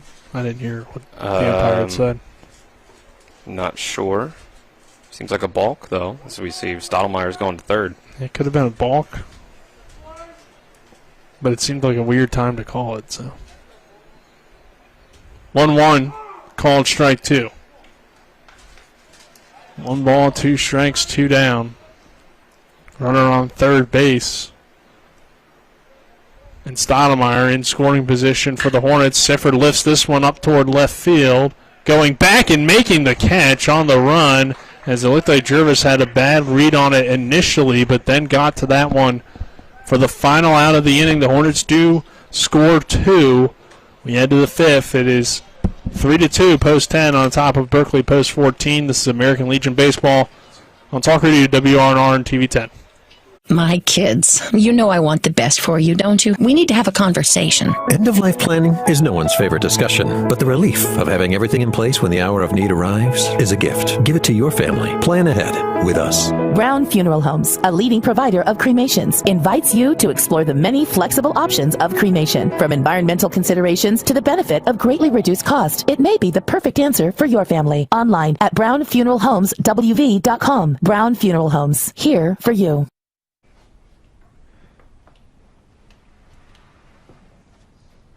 Really? Yeah. Oh my gosh. I'm gonna call my parents. Dad, come over. The brisket's done. The Traeger Connected Experience. Everything you need for epic flavor, and then some. Shop now and save at Orsini's today. We welcome you back here to P.O. Faulkner Park. Nick Verzolini, Dylan Bishop here on the call. Spencer Dupuis, our cameraman. Kyle McLaughlin back in the studio. Hornets trail 3-2 as we head to the 5th inning. For post 10, due up is the top of the order.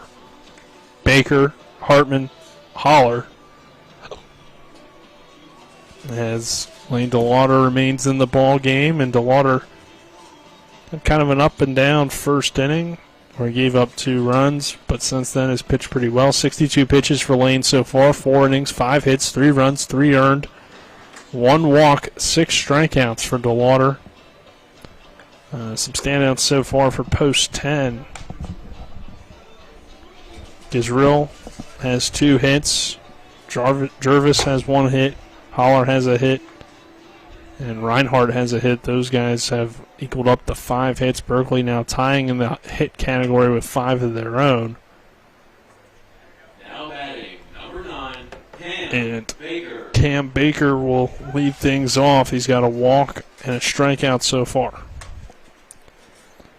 Yeah, he was the third of those 4 straight looking strikeouts for DeLauder last time through the lineup. Pitch here from Lane.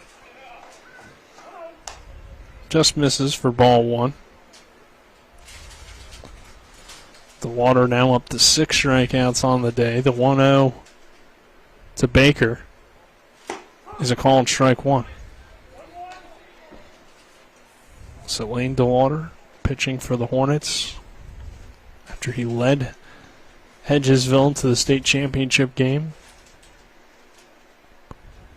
The next pitch here from Lane is half-hearted swing, hit toward in between third and short. Hartman trying to field it, and it hits off his glove, and it will be an infield single there for Baker. Could be ruled an error as well, I suppose, but it looked like Baker was pretty far up the line by the time Hartman got to that ball. So it would have been close. I'd be more likely to rule that one an error, just because I think Baden's got the arm on him, could have gotten it there, but well, it's a first base runner. Game Changer has it as a hit, so we'll give it a hit as well. Fair enough. I'll bring Hartman to the plate. This is Gavin Hartman. And pitch to him, a big swing and a miss for strike 1. DeLauder had retired 4 in a row, and 9 of his last 11. I was going to say 7 of his last 9 through the entire last part of the lineup, but he also had 2 strikeouts before that. Next pitch, called strike 1.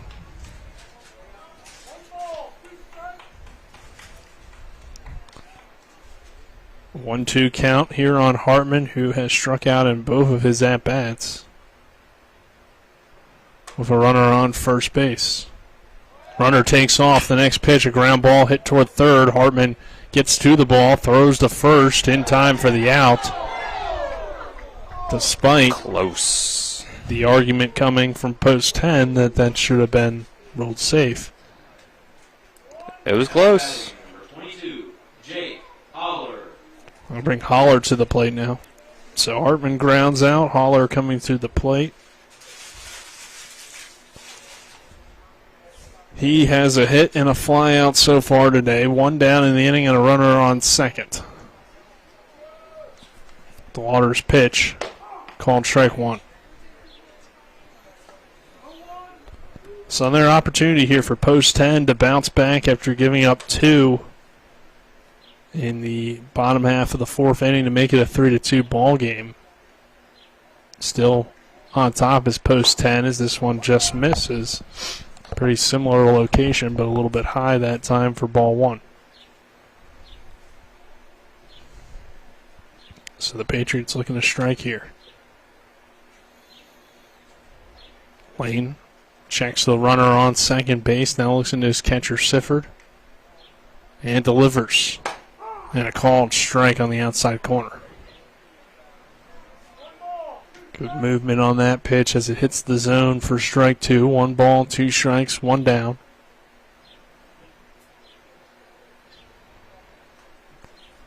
DeLauder's next pitch.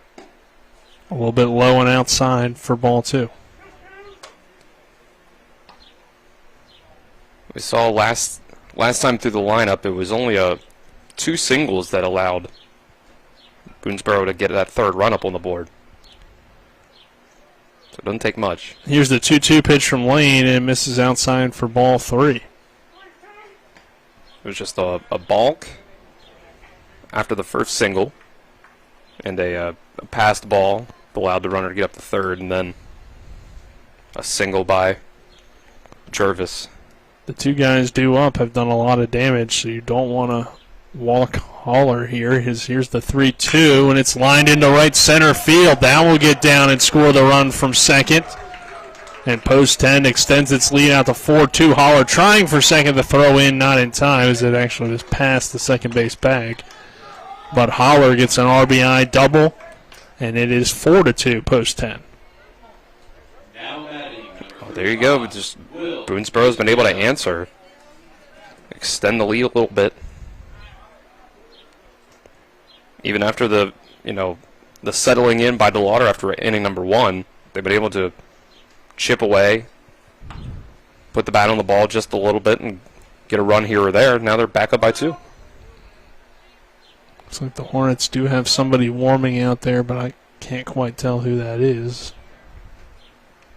As here's the pitch from Lane.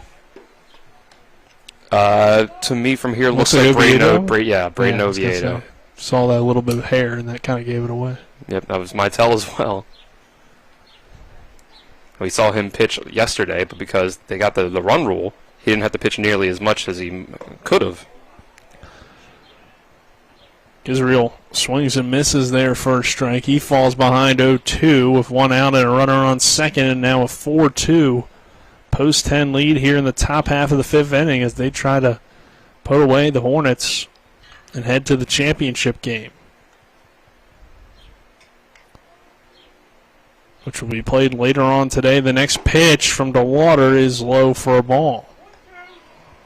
You see the Hornets have a lot of pitching available today. Stottlemyre, we saw Herndon and Ruest yesterday, but they both only pitched 30 pitches or less, so they're fine to continue on today. Oviedo, like you mentioned, we saw him yesterday as well. Yep, same for him.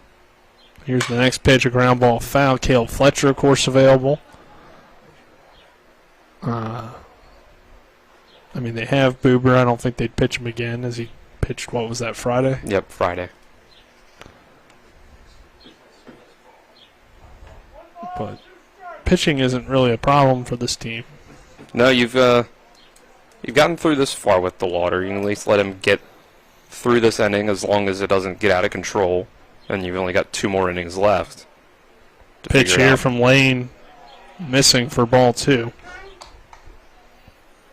That's all I can really ask for from DeLauder today. Is get us through most of the game, keep us in striking distance, if not with the lead, and then we'll let our other pitchers do the rest. Yeah, especially since he hasn't pitched in a while. So, runner takes his lead off second base, and time called? Yeah, they called it right before you started. First I thought he called a balk, but then I didn't see anybody advance, so I figured it was a time called there by the batter, Israel. And here's the next pitch from Lane, low for ball 3. So coming back from an 0-2 to a 3-2 count is the first baseman, who has a single here today and a fly out. And then Jervis, who's 2 for 2 with 2 RBIs in the on-deck circle, would love an opportunity to hit here. The next pitch from DeWater, swing and a miss, strike 3. That is number 7 on the day for Lane. Now bring Jervis to the plate. Wyatt Jervis, the left fielder, has had some good catches out there, has a pair of hits. A runner on second base, and the next pitch from DeWater, called strike there. It's a lot of pitches to get through when you're a strikeout pitcher. So it gets tougher as the game goes on, but 7 strikeouts. Yeah, definitely an impressive performance for the rising junior heading into his senior year. 78 pitches for him on the day. 50 of them have been called strikes. 1 ball, 1 strike, a runner on second, 2 outs. The next pitch from DeWater, fouled away, just slapped away there by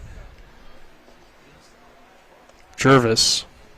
Runner on second, a 4-2 post 10 lead over Berkeley post 14, trying to get the win is Boonsboro to advance to the championship game of this tournament. Hornets looking to defend home field and get to their championship in their home tournament. The next pitch here from Lane DeWater, fouled, heading foul. Cam Moore chasing after it and making the play right on the foul line. for the final out of the inning, but another run coming across for Post 10. It's now 4-2 as we head to the bottom half of the fifth. This is American Legion Baseball Talk Radio, WRNR and TV 10. Do you need a place to go for a quick tobacco, soda, snacks, cigarettes, or beer run? Well, then you're in luck, because Enter and Exit has convenience without the cost. Enter and Exit right off Route 11 is located at 31 Meadow Lane in Martinsburg and soon to be opening in Chambersburg, PA. Enter and Exit is open Monday through Saturday from 8 a.m. to 11 p.m. and Sundays from 9:30 a.m. to 8 p.m. For great convenience without the cost, stop on into Enter and Exit today. The Skinner family has been representing West Virginians for more than 50 years. We've changed the name of our firm to Skinner Accident and Injury Lawyers because we want to be clear about what we do. We represent people who have been in car, truck, and other catastrophic accidents. We're here to be a voice for the injured and vulnerable, and we take that job seriously with deep commitment to serving our clients wherever they are. Just Google Skinner Accident Lawyer or visit SkinnerWins.com. We'll treat you like family. Welcome you back here to P.O. Faulkner Park, 4-2. Post 10 on top of Post 14. It's the top of the order due up for the Hornets. Connor Bailey, Baden Hartman, and Colin Reed. So we'll see if they can get something going here at the top as Bailey is hitless today. Hartman is hitless. Reed is hitless, but they walk to get on base. As Bailey takes the first one for a called strike. Next pitch to Connor is a called strike too on the outside, upper outside corner. So quickly it's no balls and 2 strikes. And Gavin Hartman continuing to do work here for Boonsboro. The next pitch from him, a breaking ball, called strike 3. It's his first strikeout of the game. And it comes here in the 5th inning on Connor Bailey looking. It's a nice recovery from after he got hit in the leg with that ball. He's not showing any signs of it hindering him anymore. And Hartman lines it into left or to the shortstop as diving and making another excellent play is Cody Reinhardt. That is great defense. Tough day for the Hornets. They're getting good contact on the ball, but Boonsboro's just got some really great fielders. Yeah, Reinhardt's made some good plays at short. I've seen good plays from the corner outfielders, good plays from the first baseman. Everybody's doing their job defensively for this Boonsboro team. The next pitch here to Colin Reed is fouled away. 1 ball, 1 strike on Colin. With 2 down here in the inning, Reed, the former Washington Patriot, has walked and lined out to shortstop here today. The next pitch hit through the 5-6 hole. And it's a 2-out single for Colin Reed as it bounced past the diving glove of Colby Moran into left field. So it's a 2-out single for Reed, and Cam Moore coming to the plate. He's singled and grounded out so far. And his ground out most of the time I feel like would have been an infield single, but Israel just barely beat him to the bag. Here's a pop fly into left center field. Baker on the run. Baker hits off his glove. Colin Reed advancing to third, and Cam Moore's in there on what was a tough play for Baker on the run to make that catch, and it falls in. We'll see how they officially rule it, but I'm thinking based on what I've seen that will be ruled a hit, and it is. So a double for Moore. And we could see the game tied here with Carson Buber coming to the plate. The pitch, called strike 1. Carson got a hit his last time up. Tough play there for Baker, but based on what we've seen, I almost expected him to make it look pretty easy. Right. On the run, there is a pitch that misses for ball 1. 1 ball, 1 strike here on Carson. It's a rare fielding mistake from Boonsboro. Buber gives it a ride, but it goes foul. So this is really the pivotal at bat of the game. Hartman can get out of this inning unscathed, keep it a 2-run lead, or this game could be tied with 1 swing. Yep, or Boober could give the Hornets the lead. He already has a home run this year. Throw back to the pitcher got away. That could be always dangerous. Right. Luckily for the Patriots, it rolls to Moran, and he tosses it over to his pitcher Hartman, and he'll reset. Here's the pitch from Gavin Hartman. Boober fouls it away again. Boober clearly on these pitches. First base is open. You have Chase Herndon on deck, who has done the exact same thing Boober's done today. Flew out to center and got no hit. This one fouled away by Boober. Yeah, I mean, and it's not like the options get any easier after Carson Boober. Nope. So. Like I said, we've seen a lot of success out of the back half of the lineup. The 2-2 to Boober. Fouled away again. Great at-bat by the Martinsburg Bulldog. Coming back for his senior season. As he digs back in here on a 2-2 count with 2 down, 2 runners in scoring position for the Hornets. The next pitch to Boober popped up in the infield. Or in shallow right field, I should say. It falls in for a base hit. 1 run is in to score, and Colin Reed, the throw home, not in time. Cam Moore slides in safely. The defense has been excellent for Boonsboro all day, but a few miscues allow the Hornets to tie the game at 4. Wow. That ball just took a weird angle there at the last moment. Looked like it was going to be playable for, I believe, Pitsnoggle was trying to read it, the second baseman behind the bag, and it fell in, and Boober comes through in a unconventional way to get the run in. He just misread it. It's hard to tell from our angle where the sun is, so maybe that was a factor, but he just couldn't quite get under it, and it was in fair territory. And since nobody made contact with it, it goes down as an RBI single. It didn't hit off of anybody's glove, and we're tied here at 4. And now Herndon pops one up, and it heads out of play.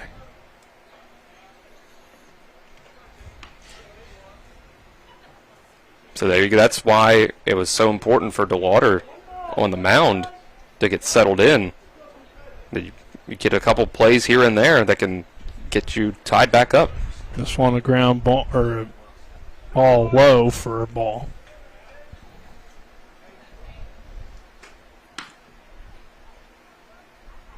As he, it's like Jackson Ruiz getting warmed up in the bullpen as well. Ground ball right to the second baseman, Pitsnoggle. He makes the play for the final out of the inning, but the Hornets come back to tie it at 4. We head to the 6th inning in a good one. Post 10 coming back to the plate. This is American Legion Baseball and Talk Radio WRNR and TV 10. When will I be able to retire? How do I make the most of the money I have? How do I leave a lasting legacy to my loved ones? I'm Philip McCoy, financial advisor with the Mirius Group, a private wealth advisory practice of Ameriprise Financial Services Incorporated. Call us today at 304-263-4343 to help you make the most of your financial future. Our office is located at 1270 Winchester Avenue, Martinsburg, West Virginia. Ameriprise Financial Services Incorporated, member FINRA and SIPC. Locust Hill Golf Course invites you to historic Charlestown, West Virginia for 18 holes of phenomenal golf. We're just an hour drive from the Baltimore, D.C. Beltway, 1/2 hour from Winchester and Leesburg, Virginia, as well as Hagerstown and Frederick, Maryland. Each tee offers challenges across the 35 acres of lakes, ponds, and streams, which come into play on 11 holes. The Blue Ridge Mountains also provide a breathtaking backdrop to Locust Hill. Schedule your tee time today at www.locusthillgolfcourse.com or call 304-728-7300. That's 304-728-7300.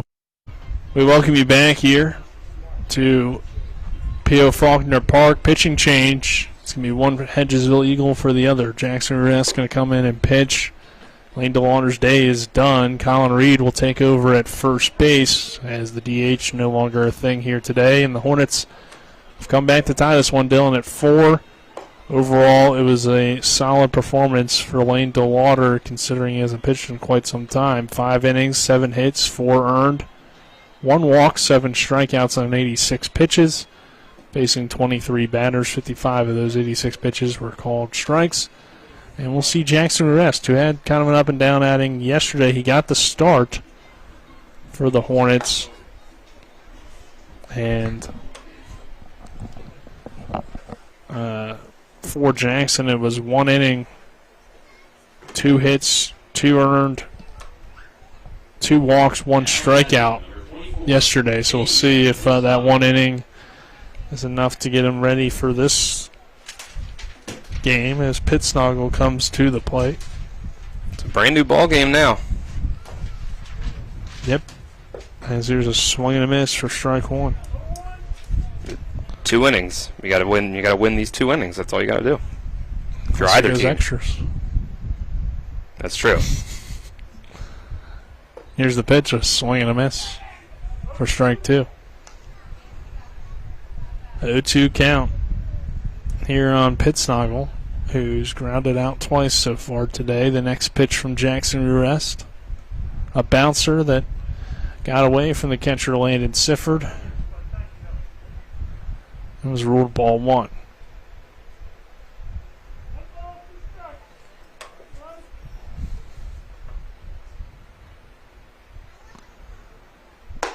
This one high for ball 2. 2 balls, 2 strikes, no outs. We saw Ruest pitch at the beginning of yesterday's game. Struggled a little bit, but kept himself under 30 pitches, so he's available again today. He only threw 23 pitches in that 1 inning of work, and Jackson is kind of known as being a guy that can go on no rest, as there it misses for ball 4. And we have a leadoff walk here for Pitsnoggle. Now batting, number 5, Cody Reinhardt. I'll bring Cody Reinhardt to the plate. We've seen him flash the glove defensively. Has a single, a stolen base, and a ground out so far today. Next pitch to Reinhardt, a big swing and a miss for strike 1. And whenever you go from Lane DeLauder, who's that power pitcher from the right side, Jackson a lefty that can bring the heat, doesn't throw it as hard as Lane DeLauder, but more of a off-speed guy. There's a runner taking off. The throw to second in time for the out. Great throw from Landon Sifford. Despite a good jump there from Pitsnoggle, he is gunned down at second base. Well, we know Sifford can do that behind the plate. He's always been a really good, constant, steady hand behind the plate for Post 14 and for Martinsburg. Next pitch here from Ruest misses outside. He didn't get to catch a ton last season for Martinsburg, as Matisanovich was the catcher for the most part, but Landon played a lot of left field and did a good job. There's a swing and a miss for strike 3, so Ruest now has 2 down in the inning. And Moran coming to the plate. Looks like Oviedo's checked in the game at third base, so Baden Hartman's day appears to be done.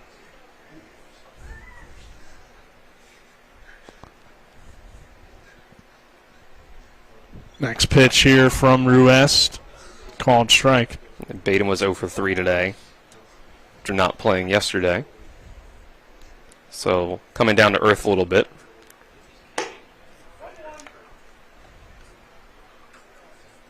One ball, 1 strike, 2 down.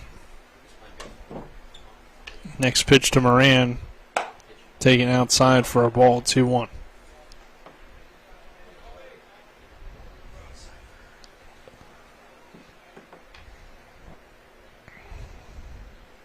Next pitch, fouled away.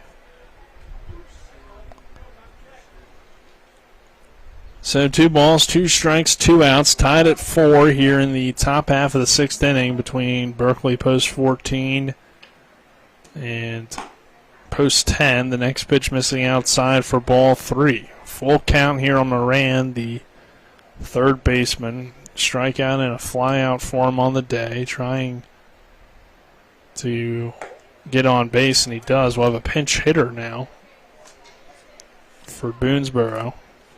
Looks to be number 36. As Nick Anderson checks out here. Anderson was 0 for 2 with 2 strikeouts.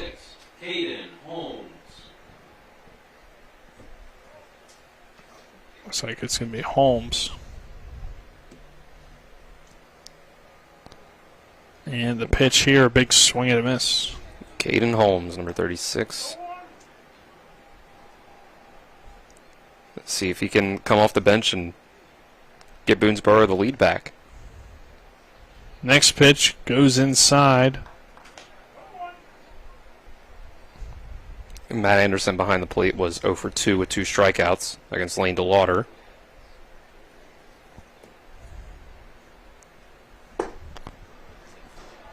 This one low for a ball, 2 balls, 1 strike.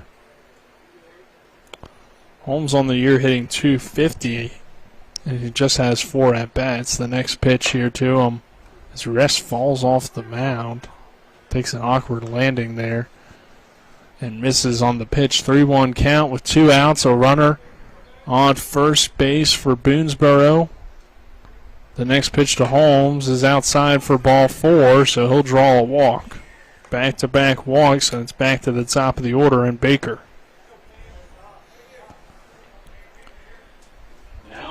This is a good opportunity for Boonsboro. They still have their starting pitcher out on the mound that's doing good work.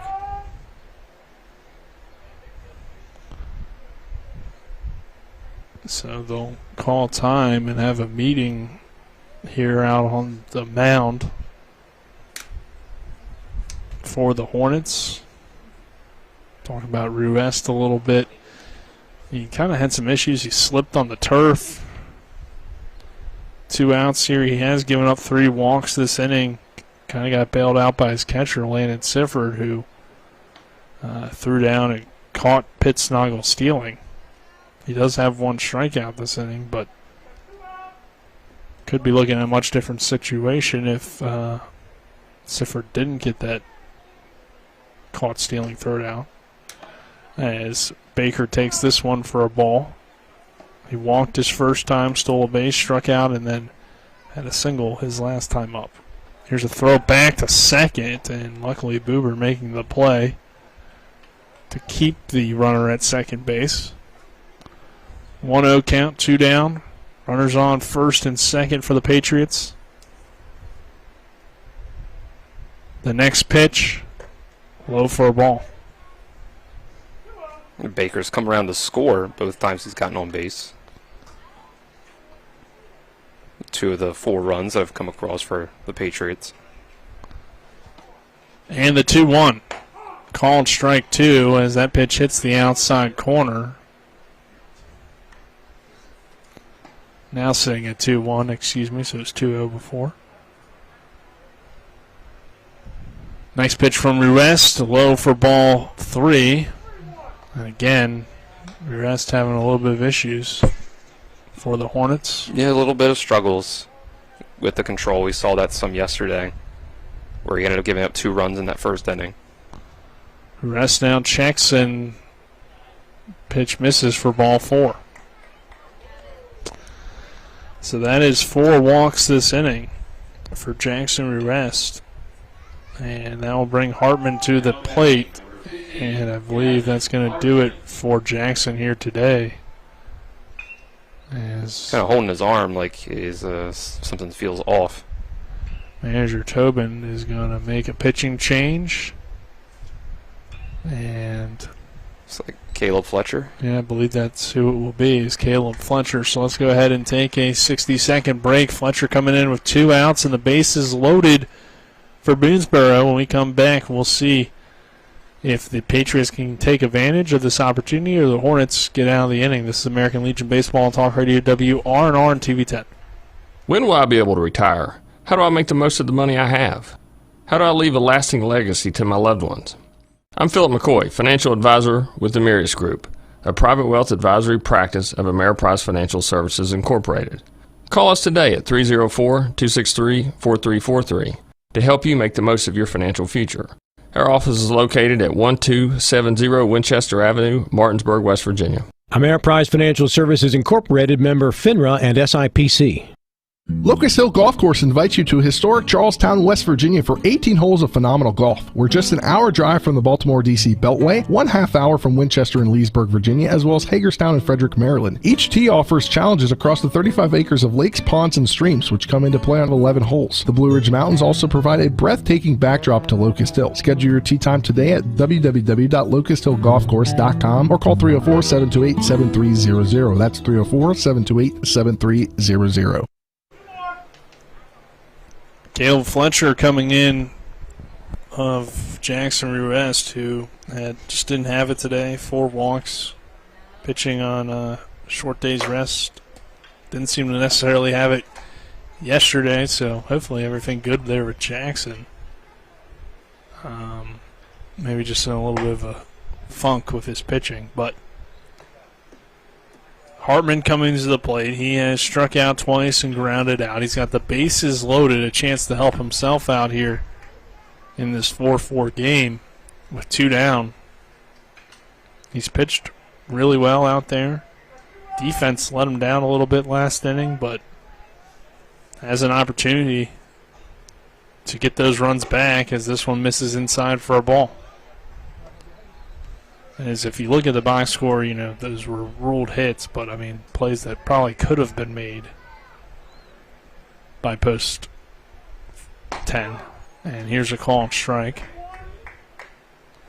1 ball, 1 strike, 2 outs, bases loaded for Hartman. Caleb Fletcher, the right-hander's next pitch is fouled away. Fletcher, the Jefferson Cougar, heading into his junior year. Right-hander, wears the number 19 here for the Hornets. Also can catch, play the outfield, play first base. So versatile player for Berkeley post 14. 1 ball, 2 strikes, 2 down. The next pitch from Fletcher is a chopper. Going to be a tough play. Oviedo charges in, throws to first in time for the final out of the inning, and Caleb Fletcher gets out of the jam. We head to the bottom of the 6th. We're tied at 4. This is American Legion Baseball and Talk Radio WRNR and TV 10. A new WVU Heart and Vascular Institute is now open in Martinsburg, offering 10,000 square feet of clinic space with exam rooms, procedure rooms, diagnostic capabilities, and a dedicated patient entrance waiting area. At the WVU Heart and Vascular Institute, our board-certified physicians are performing groundbreaking procedures using cutting-edge techniques to provide world-class healthcare close to home. Visit the expanded WVU HVI Clinic on the Berkeley Medical Center campus, a department of Berkeley Medical Center. Join us this summer for the thrill of American Legion Baseball on Talk Radio WRNR and TV 10. The Berkeley Post 14 Hornets are the premier team in the area, and you don't want to miss 1 second of the action. The next pitch to Baden Hartman is cracked out to deep left field. That ball is going, gone! A 3-run homer! The Hornets begin their season on June 3rd. We'll have coverage all the way through the area tournament, July 18th through the 22nd at P.O. Faulkner Park. Not too often do you give up 4 walks in an inning but don't allow a run. Well, the Hornets found a way to do that. And we are tied at 4 as we head to the bottom of the 6th. Berkeley coming to the plate. And Stoudemire, Ruest, Sifford. We might have a pinch hitter for Jackson. So it might be Caleb Fletcher, I believe, now hitting for Yeah, Ruest. that's the pitcher's spot now. Right, yeah. It's it's not Fletcher. Is that Myers? It's a 17. That'd be Riley Bubb. Yeah, there you go. Is this one fouled away? I don't think Myers is here today, but Stoudemire fouling it away. 1 ball, 1 strike.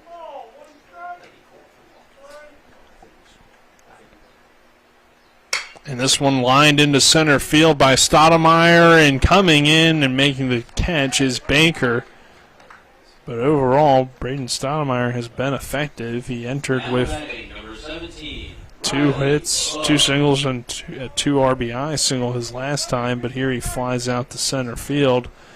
That'll bring Riley Bubb to the plate, the newly committed to Potomac State Riley Bubb. as he'll take this one outside for a ball. He'll join Jordan Canby there. So there should be some exciting things at Potomac State. Here's a ground ball hit toward third. Moran comes up and a throw comes up short of our new first baseman, which is our pinch hitter from last time, Caden Holmes. Yes. Name escaped me there, but Holmes now playing first base, I should say. Number 4, Landon Sifford. And did they move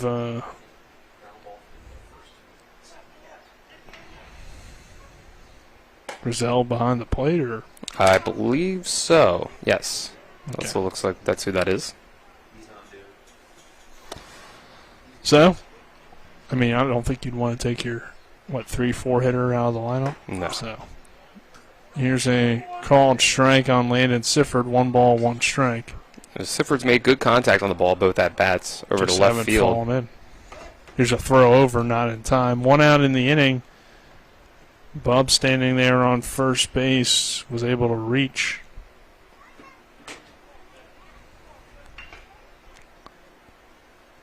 On the error on the throw. And Sifford here at the plate.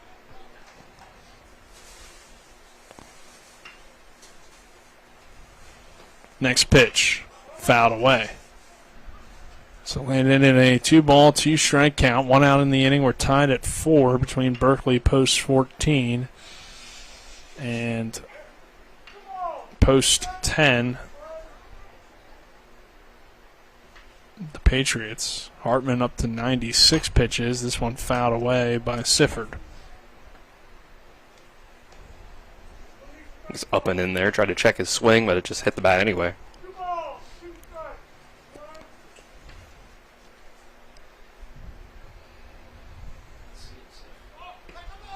And balk called there on Hartman. I've seen a lot of those over the last 2 days. Hartman upset with the umpire, and not for the first time today. We saw him when he was up at bat, not getting the calls he wanted. Showed visible frustration. Pitch missing inside here to Landon Sifford. 3-2 count. Runner in scoring position now for Berkeley post 14, and also takes the double play away most likely. 3-2 with 1 out. And we'll have a quick mound visit here as Hartman definitely frustrated after the balk called against him. See if he can dial it back in and get Landon Sifford here, who, like you said, Dylan, has hit the ball hard today, just hasn't been able to get it past everybody. So runner in scoring position, a full count and 1 down. 4-4 the score here in the 6th. Pitch to Landon Sifford, a called strike 3 for the 2nd out of the inning. And we head to Connor Bailey now in the lineup. 2nd strikeout of the day for Gavin Hartman, both looking. And that was the other one was Connor Bailey, his last time up. Yeah, Bailey is 0 for 3. Pair of ground outs and that strikeout. Pitch here to Connor, misses outside for ball 1. Bailey, the former Jefferson Cougar.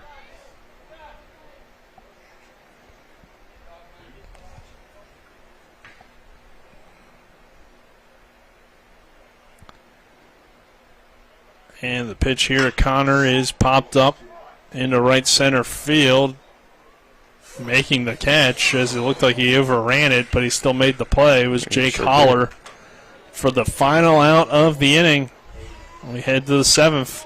4-4 the score. This is American Legion Baseball and Talk Radio, WRNR and TV 10.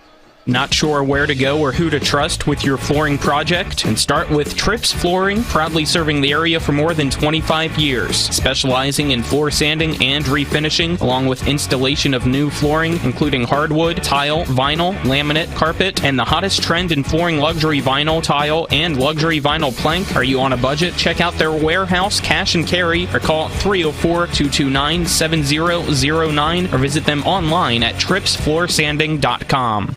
The Skinner family has been representing West Virginians for more than 50 years. We've changed the name of our firm to Skinner Accident and Injury Lawyers because we want to be clear about what we do.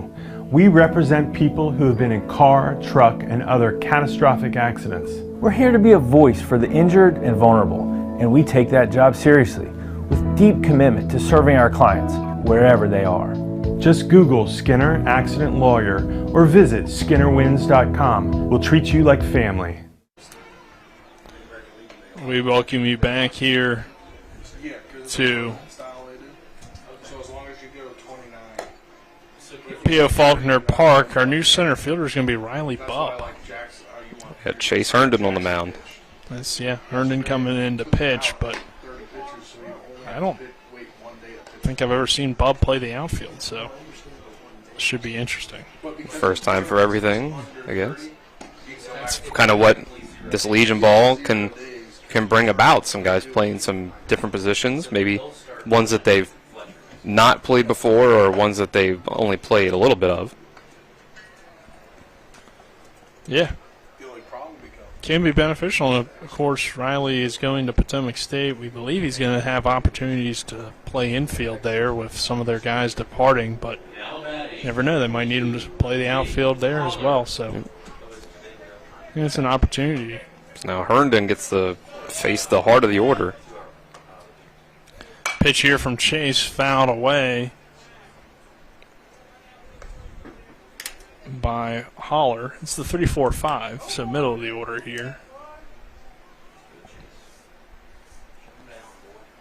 This one fouled away and then hitting off of Holler for a dead ball, so he falls behind 0-2. Herndon trying to keep it tied heading into the bottom of the seventh, so his guys could walk it off and win the game, which would advance them to the championship set for 4:30, potentially a little bit earlier though, depending on how long the next game goes. And this is a strikeout called looking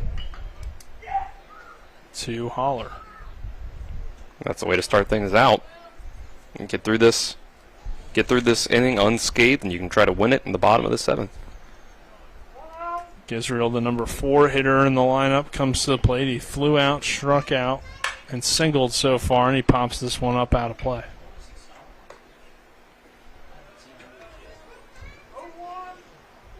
Oh, 1 count here on Gisriel. Next pitch from Chase. A little bit outside for ball 1. Herndon looks pretty good so far in relief. Just missing on that last pitch. And the 1-1 from Herndon, a little bit high for ball 2. We saw Gisriel last time he was up, struck out, but got himself a single in his second at bat, came around to score. Pops this one up, frustrated with it. And it is an out as Cam Moore makes the catch. So Jervis coming to the plate. Jervis has driven in 2 runs so far on 2 singles. He's had a fly out as well. Number 30, Wyatt Jervis. So we'll see what he can do here. With 2 down here in the inning and Herndon doing the pitching. Pitch from Chase is high for a ball. Herndon, the left-hander, playing it with West Virginia Tech, and he hits the zone there for a strike. Jervis has had the most success today. 2 RBI singles. This one missing for ball 2.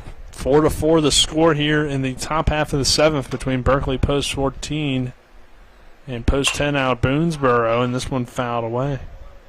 American Legion Baseball here on Talk Radio WRNR and TV 10. It's the Hornets tournament here as they're trying to come through and win the championship. They went to Morgantown, won the Woodbat tournament. Next pitch here on the ground, hit toward the shortstop Stoudemire. Stoudemire throws to first in time for the final out of the inning, and we head to the bottom of the seventh. The Hornets will try to walk it off here in this 4-4 ball game. This is American Legion Baseball on Talk Radio WRNR and TV 10.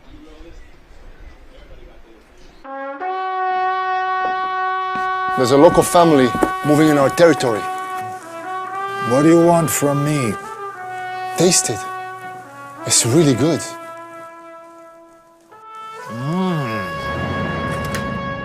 We'll go to the mattresses. It's not personal. It's strictly business.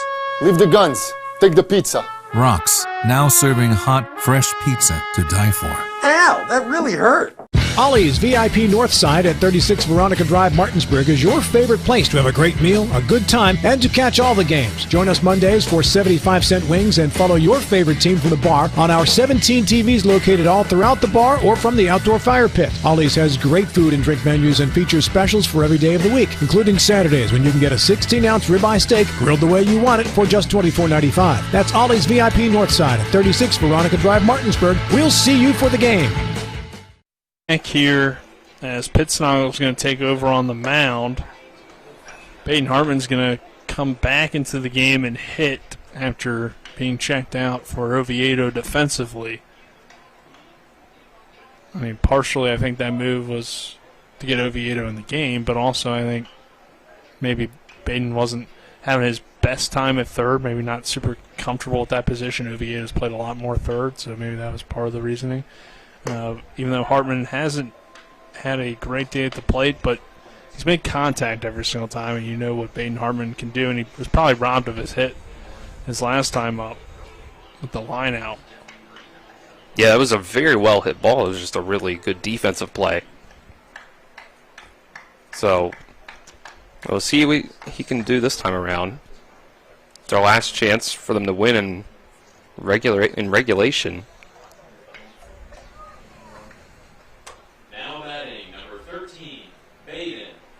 Of course, you let this game go to extra innings for either team. Whichever one ends up winning, it's going to make it tougher for this game 2, whoever ends up playing in the championship.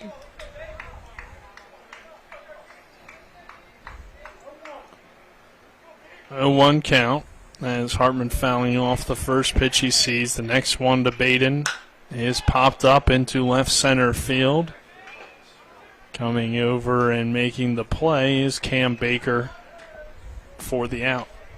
Now batting, number 20, Colin Reed. So fly out there to center field.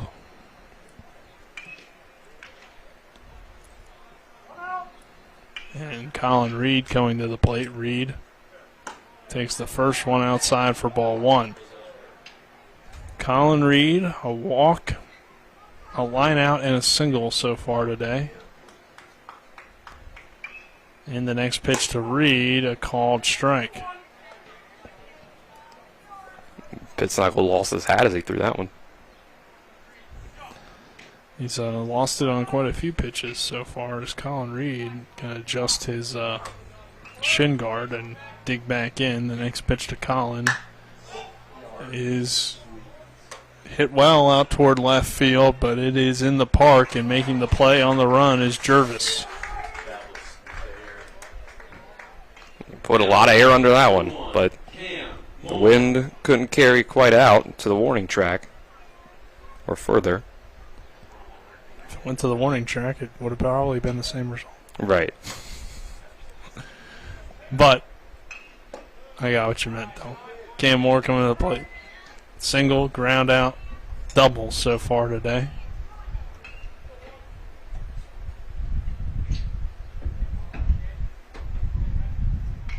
Next pitch here to Moore, called strike 1. So Reed goes down. We'll see if we got extras or if Cam Moore in this offense can walk it off here. Hornets battling with 2 outs. The next pitch from Pittsnogle, a called strike. 1-2 with 2 down. 4-4 in our score here, top half of the 7th. Or I'm sorry, bottom of the seventh. Next pitch to Cam Moore. Fouled away. So Moore continues to fight, trying to get the more pitches shown to, or shown from Pittsnoggle.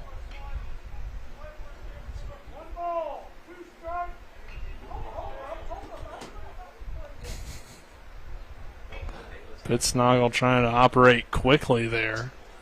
Yeah. And the pitch here from Pittsnoggle misses outside for a ball. 2 balls, 2 strikes. You need to get Pittsnoggle a better fitting hat. It's pretty much every pitch now. It's that hat's flying off. It happens. Here's the next pitch. And Cam Moore pops it up in the infield. But it's going to head out of play, hit off of the dugout. And luckily, I don't think anybody had to avoid that one, but that could be dangerous, you know, when that ball hits off of the dugout and bounces back toward us. Right.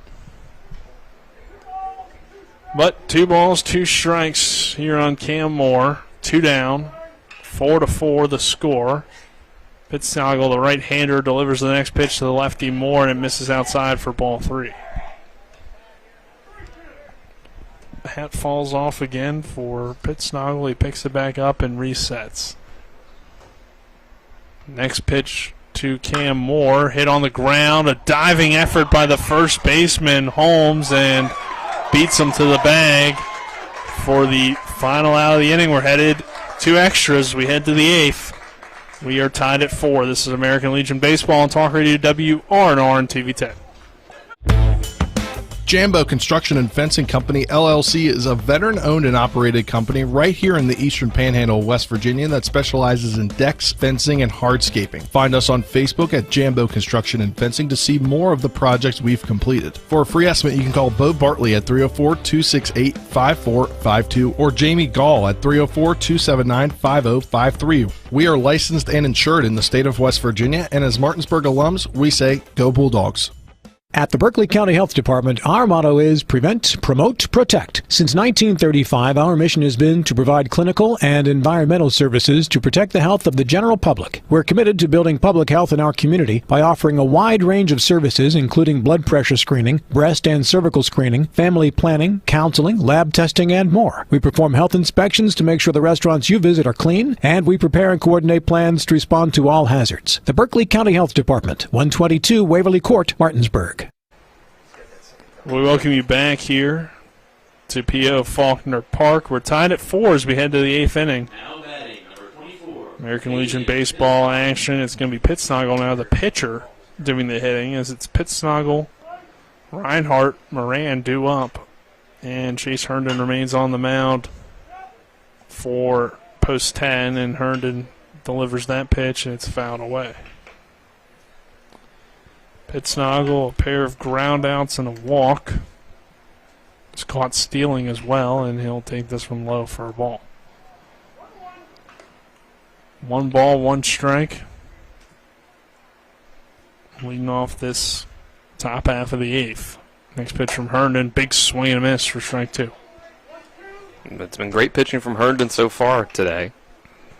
He had a clean 7th inning. 3 up, 3 down, 1 strikeout.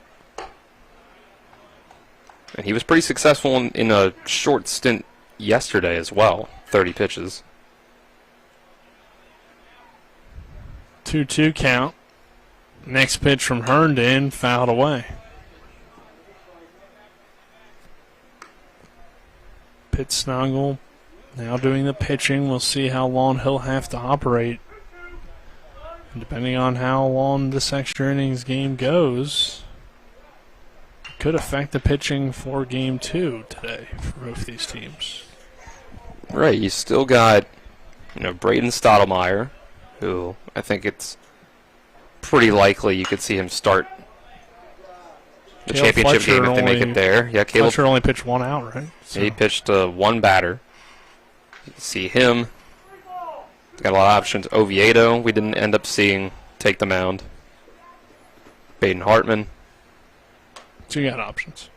This one is swing and a miss for strike 3. The throw down from Sifford in time for the out. So drop third strike. And Pittsnogle is retired. Cody Reinhardt will come to the plate. Single ground out strikeout for him.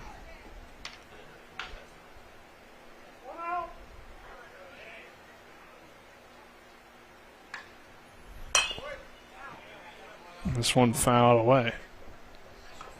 Dylan, we're past the 2-hour time limit. Tie. You're right. Yeah, ends in a tie. That's what any other day. That's how this would have gone. I don't think so, actually, because it's a tournament, so you That's can't true, really yeah. end the game in a tie, right? Here's the next pitch. Swing and a miss. Foul tipped it for strike 2 with 1 down. Reinhardt struck out his last time up as well. 1 for 3, 1 single, stolen base. The 0-2 pitch. High for a ball. 1 ball, 2 strikes, 1 out. Here on Reinhardt. The next pitch from Chase Herndon is popped up in the infield. Buber makes the play for the out. This has been some really good relief pitching from each side so far. So we'll see what can give. I'll bring Moran to the plate. He has struck out, flown out, and walked so far today. The pitch to Moran, swing and a miss, strike 1. The Boonsboro would have this game wrapped up if it weren't for a couple of fielding mistakes. Next pitch, high for ball. 1 ball, 1 strike.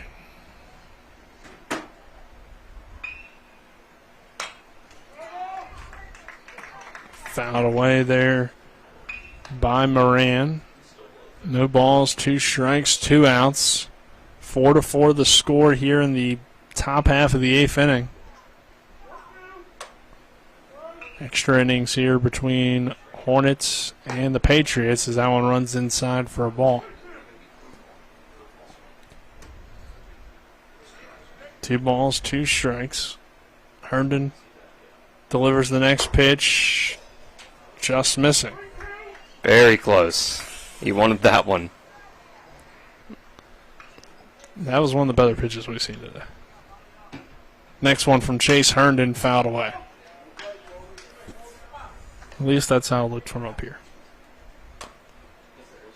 3-2 count. Good at bat here from Moran. Seeing a lot of pitches. Fouling them off. The next pitch is high for ball 4, so you get the base runner on. And that will bring Holmes to the plate. Well, that was what Moran did last time up as well. Drew walk from Jackson Ruest. Yeah, we had 4 walks in 1 inning and no runs scored, Dylan. You don't see that very often. Stealing Yeah, on don't see that often. Pitch here to Holmes. It's high for a ball. Like you said, that's another example. The Boonsboro's had a chance to have won this game already. Just couldn't quite seal the deal. This one a called strike at the knees. 1 ball, 1 strike, 2 down, and a runner on first base for Boonsboro.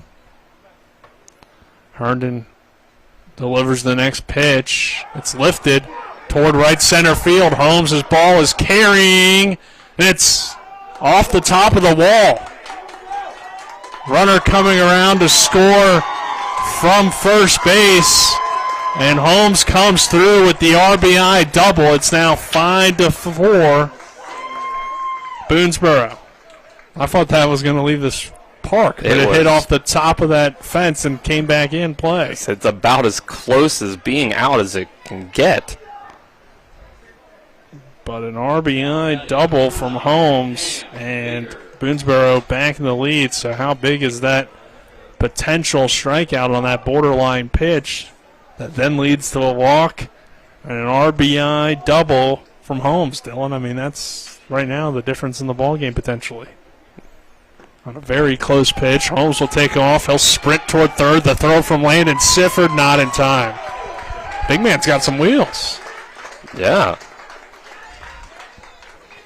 Now he's only straight line away from home, make this a 2-run lead. See what Gavin Hartman can do. Should be. Or excuse me, Baker. Cam Baker. Yeah, Baker sends this one toward right. Cam Moore chasing after it, makes the over-to-the-shoulder catch for the final out of the inning, but Post 10 takes the lead on the Holmes RBI double. 5-4 our score. We head to the bottom of the 8th. Hornets coming back to the plate with one last opportunity to tie or win this one. This is American Legion Baseball on Talk Radio WRNR and TV 10. Before the invitations and the dress, the flowers, cake, candles, or vows, there was an answer to a question proposed with a ring. Bechtel Jewelers knows that an important part of your wedding happens before the I-dos. We're a diamond store with an engagement and bridal jewelry selection that's both exciting and accessible. On the big day, there's everything else, and there's the ring.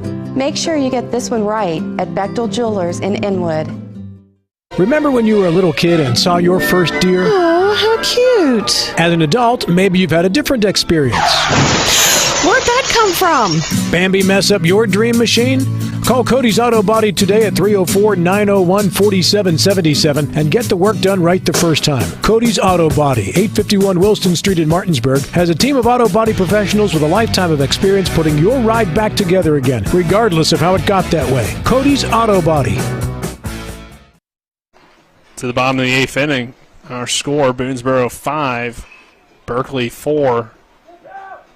As this is American Legion Baseball here on Talk Radio WRNR and TV 10. The Hornets trying to win and advance to the championship game.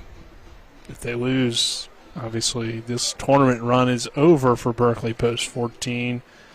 Boonsboro grabbing the lead on the Holmes RBI double in the last half inning with 2 outs. Carson Buber coming to the plate. Buber so far has had a good day. A single in the 4th, a single and an RBI in the 5th, a fly out in the 1st. And this is the part of the order that has been consistently pretty good for Berkeley Post 14 here today. You got Buber racking up 2 hits. You got Herndon with a hit. Stoudemire's got 2 hits and an RBI. So these next 3 guys due up have done damage. The 1-0 is a swing and a foul tip into the glove for strike 1, but that was against the previous pitcher, Gavin Hartman. Now we're seeing Damian Pittsnoggle. The next pitch from Pittsnoggle misses for a ball. It was Buber's last at-bat that was that play that got this game tied up at 4. This one popped up.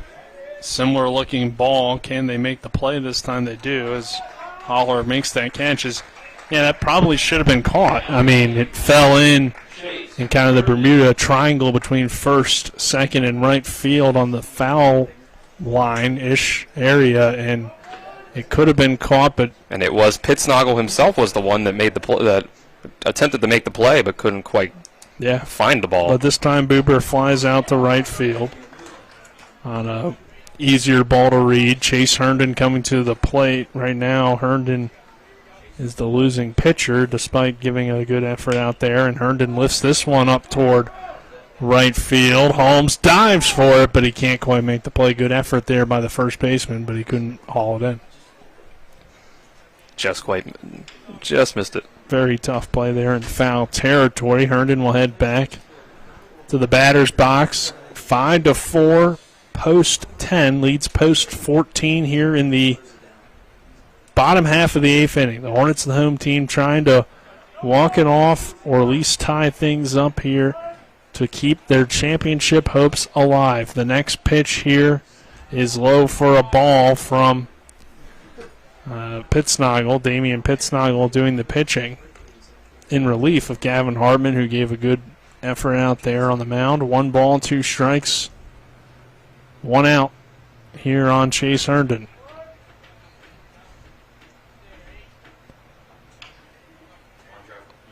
The pitch to Herndon, hit on the ground, going to be a tough play, dives for it, and throws the first in time for the second out. Excellent play again defensively. And that one being played by Moran, as Moran has moved from third to second. And is that then Hartman at third base? It's number 14 over at third base. Right. Which is that's Lucas Ward. Okay. So Ward is now playing third. Moran is playing second. Here with 2 down in the inning with 1-0 count on Stoudemire. Herndon grounding out there on a tough play for Moran, but he made that play. And then Stoudemire hitting here. He flew out his last time. He's got 2 hits on the day. The next pitch to Braden Stoudemire is low for a ball. So this is Pittsnoggle's chance to redeem himself. You could say that if he made that play out in shallow right field, this game would be over already. But now he has a lead. He can be the winning pitcher, and he can shut the door here. 2-1, called strike 2. Yeah, I mean, it changes everything, though, of course. So not just on that one play, obviously. Right, of but course. We'll see if they come away and find a way to get the win. The next pitch from Pittsnogle misses outside for ball 3, so looked like he tried to throw it about 120 miles an hour on that one, but lost his hat, steps back on the rubber. 3-2 with 2 down. The next pitch to Stoudemire popped up into center field, right center field, going back toward the warning track and making the play is Jake Holler, and Boonsboro gets the win over Berkeley Post 14, 5-4 in dramatic fashion here in 8 innings, and they will advance to the championship game against either Leesburg or West Lawn. For the Hornets, it was a good run this tournament, Dylan. Unfortunately, they come up a little bit short of the championship, but they came back here in this game. They kept fighting, and overall, I think you're pretty happy with what you saw, even though you didn't come away with a championship. Yeah, they ran some good pitching today. Gavin Hartman did a really good job. Really, 2 runs that you can really put on him. He only gave up 6 hits in the end, 4 runs total. Only 1 walk, only 2 strikeouts. Pitched a lot of contact, but it was soft contact. And then Damian Pittsnogle comes in and pitches 2, perfect innings, 6 up, 6 down. And DeLauder started off a little rusty on the mound, gave up 2 early runs, gave up 2 more eventually, and it was just enough to where Boonsboro's pitching kept them in the game. And late they got that 1 run that they needed in extras to advance to the championship. So we'll take a 2-minute break. On the other side of that break, we'll have the post-game show. This is American Legion Baseball on Talk Radio WRNR and TV 10. Ollie's VIP Northside at 36 Veronica Drive, Martinsburg is your favorite place to have a great meal, a good time, and to catch all the games. Join us Mondays for 75-cent wings and follow your favorite team from the bar on our 17 TVs located all throughout the bar or from the outdoor fire pit. Ollie's has great food and drink menus and features specials for every day of the week, including Saturdays when you can get a 16-ounce ribeye steak grilled the way you want it for just $24.95. That's Ollie's VIP Northside at 36 Veronica Drive, Martinsburg. We'll see you for the game. Hi, I'm Ron Springer, head golf professional at The Woods. If you're a golfer who loves fun and competition, get your friends together and enter one of the many fundraising tournaments held at The Woods. You and your group may qualify to play in the area's premier golf event, the Tournament of Champions. The winning team will receive individual prizes as well as a cash prize for the organization they represent. For a list of qualifying tournaments, see ads in Around the Panhandle magazine and the Journal. For a list of rules and regulations, visit thewoods.com or contact me, Ron at thewoods.com. A new WVU Heart and Vascular Institute is now open in Martinsburg, offering 10,000 square feet of clinic space with exam rooms, procedure rooms, diagnostic capabilities, and a dedicated patient entrance waiting area. At the WVU Heart and Vascular Institute, our board-certified physicians are performing groundbreaking procedures using cutting-edge techniques to provide world-class healthcare close to home. Visit the expanded WVU HVI Clinic on the Berkeley Medical Center campus, a department of Berkeley Medical Center. The game may be over, but don't go away just yet. We've got a complete game recap, analysis, stats, the player of the game, and will prepare you for our next broadcast. All on the postgame show. So let's return to the field and rejoin our Talk Radio WRNR broadcast team.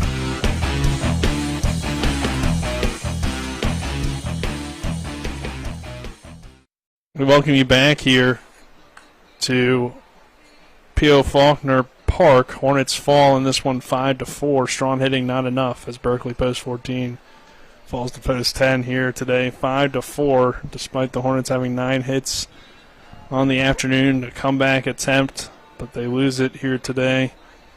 Early 2-0 lead for post 10. They grabbed that early 2-0 lead in the first inning.